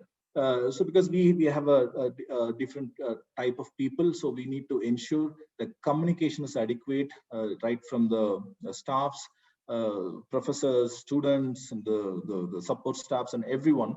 When they come to a college or the campus, what they should do, and when they go back to the home, what they immediately should do. They should make sure that they have adequate distancing in the bus. They should make sure that they leave the footwear outside and sanitize their clothes immediately. They can take a shower. So these are all some of the areas where they can look at, or if they are in the hostel, what kind of preventions we should take. So that also I have given quickly for your understanding. So the preventive measures in accommodation. The quick point is that do we have adequate distancing inside the hostel? Is it 1 per room, or is it 4 per room, or is it 10 per room? It depends upon the campuses to decide, and make sure that they have their own linen, they have their own personal items. It is not mix match. So all that particular small minor details to be looked up Do we disinfect the rooms of the staff and the student? Do we ensure that the washrooms are taken care in adequate manner? And ensure that we have a hand wash and sanitizers are placed across the college, across the campus, in fact, across the accommodations which we provide. So all this, if it is an accommodation, I would say that 2 times of temperature monitoring would really help. One in the morning, one in the evening, because probably they might have got some kind of temperature rise. So that can be checked in the evening. So these are all some of the key attributes when we look at student and staff accommodation inside any campus, which we should think of. And then there should be a pattern of monitoring, what they do at their leisure time. And obviously, when we go back to the home or the accommodation, we would like to socialize with the people. So how do we control that? How do we create that awareness with the team, and make sure that they when they go out so these are all need to be repeatedly told, trained, and monitored well, so that in the back of the mind for any individual should feel that there is some kind of monitoring mechanism in the campus, so that I should follow all the required processes, so that there is no issues with the team. Driver who gets the vehicle, he needs to be checked with the body temperature. He needs to ensure all the touch points in his particular area is disinfected. Is probably we can have a vinyl covering for the driver area. Then all the people who's going to use it, do we have adequate distancing? The other key important point is who is using the manifest need to be very well created and kept it for your reference, so that in case if there is one person reported after a day that he or she is tested positive in that particular bus, so that which bus it was and how many people traveled and who all need to be isolated. So all this data points, all this information is really required to control the one is prevention. Yes, prevention, you do disinfection of the bus, you ensure that all the social distancing taken care, you ensure the driver and his conditions are good, and these are all the preventive mechanisms. So what we need to do in case something goes wrong, so that's where we need to have this manifest ready, which bus is used by whom, who has used this couple of bus, and what are all what kind of functions they are in. So all this manifest would help in terms of going back and then taking a corrective action, so that it doesn't spread across. Okay, so and moreover, any facility in any vehicle which comes into campuses, whether it's a loaded truck, or it could be for a construction purpose, there could be any vehicle coming in. So make sure that we have a process of disinfecting the vehicle with the help of a chemical spray on the vehicle. That's again an SOP of Ministry of Health for all the industries to operate. So that's a mandatory process. And any goods, I'll also talk about the goods when it comes to that slide. So these the driver needs to be checked, because if it is a national permit vehicle which is coming into your campuses for any reason, as I said, it could be delivering an infrastructure material, it could be delivering a chairs or laptops or anything. Please check whether it is a national permit vehicle and from where it is coming, because we don't know.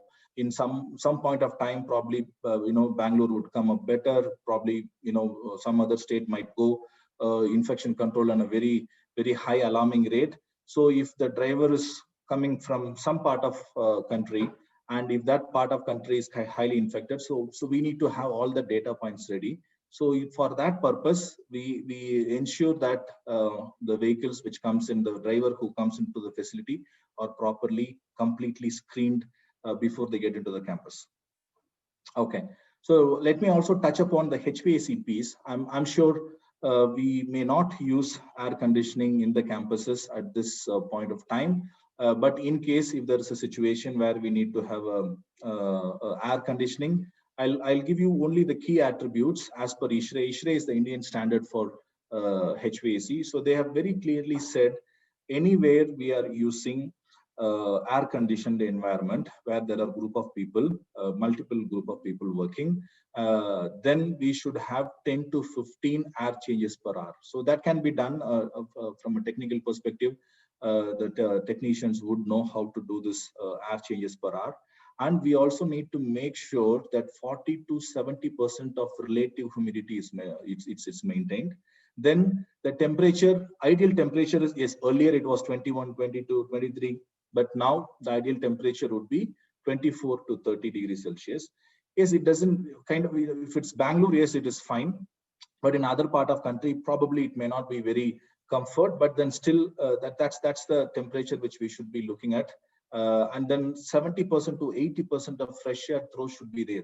The purpose here is, in case if there is anything, yeah, recently the studies also said from WHO that in a closed atmosphere, if someone is positive, then probably it may spread in the closed atmosphere. So when it comes to air conditioning, we also need to look at in that perspective. So when we continuously exchange the air with the throw of fresh air, then probably you are venting out all the possible positive viruses if there is anything inside the facility. So these are all the guidelines which we need to look at when we operate an air conditioning in the campuses. With there are also technologies available. The UV technologies are available to ensure that airborne microorganisms are disinfected. I'll also talk about that in a couple of slides. But it's not very viable nowadays. Though the companies are claiming, but there is no proper evidence to say that yes, it does. But especially in the HVAC side, I'm talking. Because people are talking about, let's have a UV light inside the duct, but then the velocity of air and the light intensity of the UV, it doesn't match, because it requires at least 5 minutes. The UV light should be on for 5 minutes, so you cannot hold the air for 5 minutes. But yes, there are other areas where we can look at this. You can disinfect the filter in the AHUs if it is a ductable AC, or if it is normal individual air handling unit, where we have a split ACs.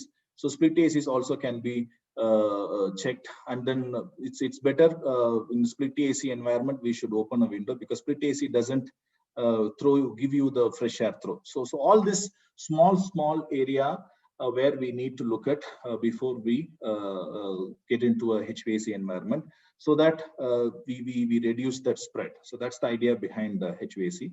And we may also have a mail room in most of the campuses where you have packages coming in. So I would suggest that all the packages can come in a secondary. See, it's here the packages is not a problem, but there are still studies says that the organisms, especially the COVID-19 virus, can live in different materials on a different timeline.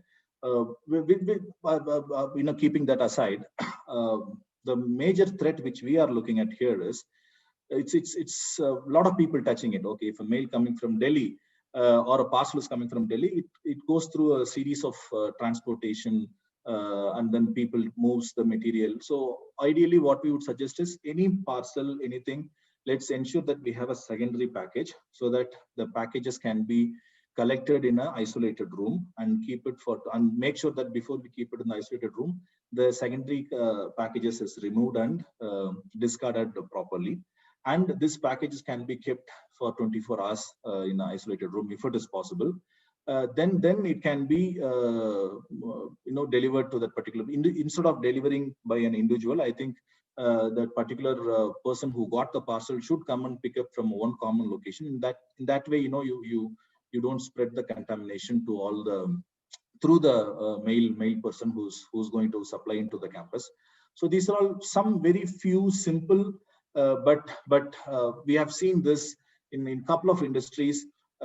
All this slides which I'm talking to you, it's all based on the experiences which we have seen as we are managing huge number of clients. So we see and we learn it from there, and then we also put up a control, and that is why all these are coming, because we work with China as well. So that's where we have got a lot of insights from the month of January. And from there, it's a global organization. Sodexo is a global organization. So we get the real-time experiences from across the countries, and we adapt and we try to put in our processes to ensure the clients we manage. So The point which I would like to emphasize here to all of you is to please take every minor detail very seriously. So that is where things goes wrong. When we know there is a big threat, a visible threat, we take adequate protection. But this threat is unknown. We don't know from where it's coming. So we should be having that suspicious mind everywhere, wherever we look at, and we should have every minor detail is understood, and adequate control is taken care. And that's why I've been giving. So some of the campuses might have laundry services also. So look at the laundry services. This is here. It's a laundry. We use the soap solution. So there is no problem in terms of the cloth, and we are talking about the people who work. So more what we have seen in a non-healthcare setup, the contamination spread was mostly through the individuals. Okay, so because they work closely, they have no other option to work. Because if you see this picture here, they both needs to push it. So when they both are within 1 meter distance, and obviously they may have. If someone is positive, they may contaminate others. So that is why we recommend coverall, we recommend face shield, we recommend in such environments, proper mask, and even nowadays we are also recommending N95 mask. Depends upon the risk which we are seeing at the location. So that's why all I'm saying is we need to take a risk-based approach, because every campus is different. Yes, there are certain common areas which we can look at, but every campus is unique. And you have a different set of processes, but put together all the processes and see which can be implemented with the right control, so that we have a very safe location. Okay, so this is on the day when I thought of giving you all a flow, that on the day of going campus, once we have done all this, whatever we have discussed so far, then you have a safe campus restart is ensured. Then you should ensure that there is a safe commuting. Because when we open the campus, we don't know how the students or the staff's going to come. If the campus is equipped with the buses, it's fine. If they are using public transport, which is likely to start in many states, and some of the states already started. So that's all a point where we may not have a control, but at least let's look at it and then see what best control we can provide. And the entry point controls we discussed in detail. So frequent cleaning and disinfection of classrooms, R&D labs, library, anywhere, the recreational area or the food court, anywhere we need to look at and make sure that the disinfection is happening. And it can be mechanized, it can be man-induced, but then we need to have a proper disinfection. And safe corridors for the indoor facilities, in case if there is anything where student has to be there in the indoor, then what kind of safe corridors which we look at, which we are discussing right now. There could be some kind of barricades like this as you are looking at. It can be, we can look at all that. Even in China, kids goes to the school with mask and a face shield. So it's all depends upon that particular situation when we are going to reopen the campuses, obviously with adequate advices from the medical fraternity. And then we also need to look at, as we discussed, the hostel and student living care and well-prepared cafeteria. So this gives the hygiene and wellness piece where all the touch points staff or a student would have, and those areas all need to be checked. Okay, and I'll give you some attributes towards the food precautions, because yes, the FSSAI has confirmed that there is no conclusive evidence that through food it is getting contaminated, and I think it's very right, because otherwise we would have more cases now than whatever we have right now. So, but still, here again, the threat which we are looking at, it's not the food material, it's the people who handles the food material, because we have a huge food business. So we know right from the farm, it comes to the distributor, from the distributor, it comes to the site, and there are multiple handlers. So what we need to look at, so ensure that the supply vehicle is, ensure first of all the product is coming from distributor. The distributor need to be looked upon. He needs to have a proper COVID control mechanism at his facility. Then it should come with the secondary container. Then the transport vehicle should be disinfected properly. The supplier staff will not be allowed. So there are certain criteria based on the situation we can look at it. So we have a very detailed process in terms of food safety precautions. So when the material comes in, as I said, like mailroom, it needs to be the secondary container to be discarded and the materials to be kept inside properly, disinfected, and kept it. If it's a dry provision, you can even keep it up to 72 hours in isolation room. Then you put it in the store.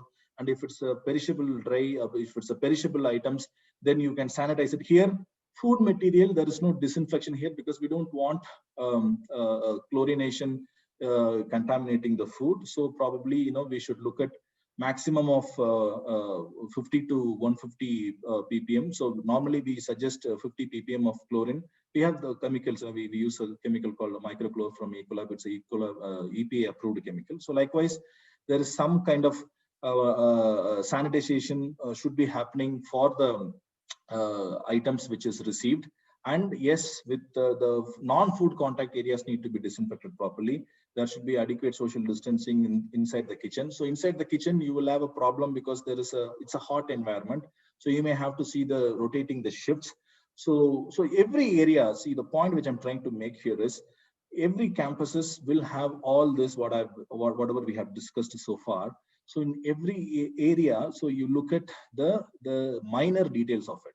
Okay, so for example, when we cook, should we look at immune boosters for the college students, and we need to ensure that the proper temperature is maintained, and the food should be served with the right temperature. It should not be served cold, and let's not have salads which is not uncooked food items we can avoid. In fact, even FSSAI recommends it. It's only a guideline, it's a recommendation. But then, so all these parameters, or we can have a meal box concept, which Sodexo has. So it's supplied in a disposable container. So should we look at the disposable containers for a while till the time we are very safe in terms of vaccination and other stuff. So, but all this, let's reduce the cutleries, or if we have to use the plates, then how it is getting washed, and what are all the mechanism we have. So all these areas are required to be looked upon. So this is the reimagined cafeterias which we discussed, and anyways, we are near to the session end. So reassurance of safe campuses. I've just given you an example. Likewise, there are many certification bodies would help to audit the campus and give a label. Okay, so in that case, it's certainly helpful for any campus to get the parents comfort that yes, their kids are in a safe environment. So it's an external body, as long as we do things, it's good, but it's also better to have an external body label. So I have just put up one which Sodexo has a tie-up with Bureau Veritas. It's a global tie-up. Likewise, there are other certification agencies also have certifications for reassurance. So this is what I was talking about, some technologies which is available. We are also studying it. They have given a lot of literature, but yes, but with that, UV seems to be very comfortable in terms of especially the food sanitization, especially the area sanitization. The doctors also use it in the operation theater. So UV seems to be very reliable. But there are other options, disinfection coating in the touch points area. There are products available in the market, which claims that microorganisms get killed, but we are not very sure whether the coronavirus will get killed. But yes, but it's something is better than nothing. So these kind of things can be looked upon. So there is a recent product also launched by Forbes that it emits the negative ion and then it neutralizes the positive ion with the coronavirus. So this is a very new product, 1 week back. So likewise, there are many products in the market. Let's look at it, the credibility of it, analyze it, and then we can use it in the campuses to see the better control more than a chemical disinfection. We also have the other areas. So we have come to the end of the session. So this is the complete picture as I've showed you earlier. We need to look at the redefined menus, the social distancing, technology, anything, whether you're the parents handling, visitors handling, students handling, anything can be converted into technology based so that you have a less contacts, and looking up all the critical equipments we discussed, ensure that we have a locker room. The locker rooms are provided individual. It's not a common locker, because then you have high touch points in the campuses, and touchless water fountain, which we can look at, because now there are sensors available. Even if it's a conventional system, with a very minimal amount, people can move that into a touchless dispensers. Either it is water or it is hand hygiene, and then see whether you can have all the processes which we discussed. And I think then we will have a very safe campus. I think Dr. Hema started this earlier with that note, and I think today we have discussed in depth on the key attributes of campuses. So I hope it's very useful to everyone who has listened this. Thank you, Mr. Venkata Ratnam. Will go for a question and answer. Okay, thank you, Sitharaman. It's enlightening session. Especially, you were mentioning very valuable inputs to the how to take the what are the possible mitigation steps taken in the campuses, colleges. Okay, and we already familiar with that. Sodexo is the one of the top company that can provide the various types of the services. And a few questions to you. First question, the same question. And what if from Dr. Padmaja, if any institution is unable to fulfill these mentioned precautions, whatever mitigation steps, in that case, what may be the consequences are expected? Is that institution can function if measures are not followed properly? Okay, so the consequences is obviously we may end up with situations where a lot of people get contaminated. So that is the consequences, and that is why all these attributes are required. As I said, every campus should look at the minor details and make sure that all these details are taken care. The consequence is very clear, and that is why we are discussing. The consequence is very clear. It will impact either on COVID-19 infection, or as I said, there could be a lot of other safety related issues might have with the staffs or the students. So that's the point, sir. Okay. Sir, one more question from Sujata. Some of them saying that for every 3 hours, I think sanitizer, use of the sanitizer is required. Is it enough? What they are asking. Okay, so I assume it's a hand sanitizer. So what? So hand sanitizer. See, nowadays people also getting addicted to hand sanitizer. So what we would recommend is again, it's a chemical, it's alcohol-based chemical. So it's better that we wash our hands with soap 40 to 60 seconds as guided by Ministry of Health, and that's the best way of doing it.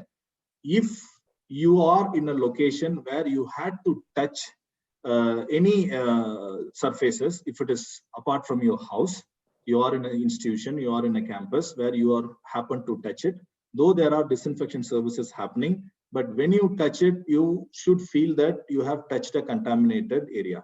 Then you can go for a alcohol-based sanitizer, because you cannot carry your water and soap everywhere. So that must be the frequency, sir. Anywhere you feel you are in a public place, you are touching it, then you should feel that you have touched a contaminated surface. Before you touch your eyes, nose, mouth, anywhere in your body parts or somebody else, make sure that you disinfect yourself.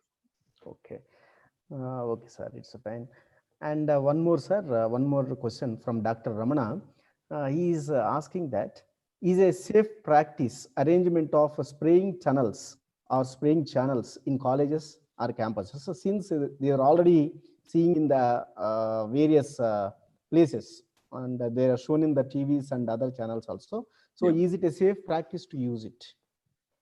Okay, so there was a guideline, sir, from Ministry of Health. They said that India doesn't recommend, but initially, yes, you might have seen a lot of WhatsApp videos. In fact, even some of the government officials, even some companies also used it. But it's not viable.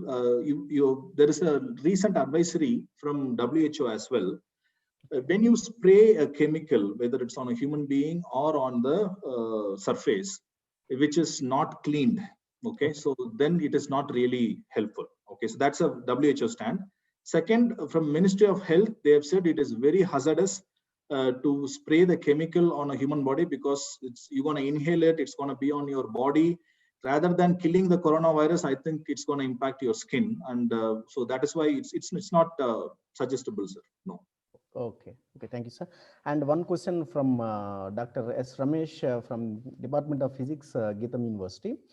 He is asking that the UV apply of UV sterilization methods in common areas, is it any health hazards are prevailed, or we can use the practice or not? Okay. So thanks for asking that. It's a very good question. So yes, UV, as we all know, it is very hazardous to human being. So now the wavelength or the nanometer length which they are talking from the, whether it is Godrej, whether it is Borosil, there are disinfection unit has come. But when the unit is in operation, entering into that particular area is hazardous to health. That is very clear. So they have the wavelength which kills the coronavirus, but it is also harmful to human beings. So when the unit is in operational mode, if it is a small unit for your mobile, obviously you can close it and then it's switched off, then you open and take it. That is fine. But if as I have shown in some of the pictures, so for example, I'll show this again. So this is a UV lighting technology. It's a robotic technology. Okay, they use it in the lab. One of the very reputed client of us, he uses that in their lab. It's automatic, so no human movement. So it automatically works there for 5 minutes. It disinfects, and then it gives an alarm that now it's safe to enter. So till the time we should not be entering, and it is not safe, as you rightly mentioned. Yes, UV light is not safe to human body for an exposure, and we need to make sure, as per the manufacturer recommendation. Some of them has given 5 minutes, some of them has given 15 minutes, depends upon the wavelength. Yeah. And thank you, sir. You are giving a very good lecture, especially what are the mitigation steps regarding campuses and colleges they are going to be taken. And thank you very much. And the session is handed over to convener, Madam Dr. Ratnamala. Okay, thank you, sir. Thank you, sir, Venkatatnam, sir. And thank you very much for the wonderful and excellent narration, sir. This is which is a need of an hour, actually. And I'll conclude this today's session. And tomorrow we have Professor Vijay Babu Goganti and Subhayu Nayak tomorrow. So one will be delivering on the effective teaching learning, and the other is Subhayu Nayak will be talking about the rating the educational institutions on online learning. Okay, so we'll meet tomorrow. Have a great day. Thank you one and all.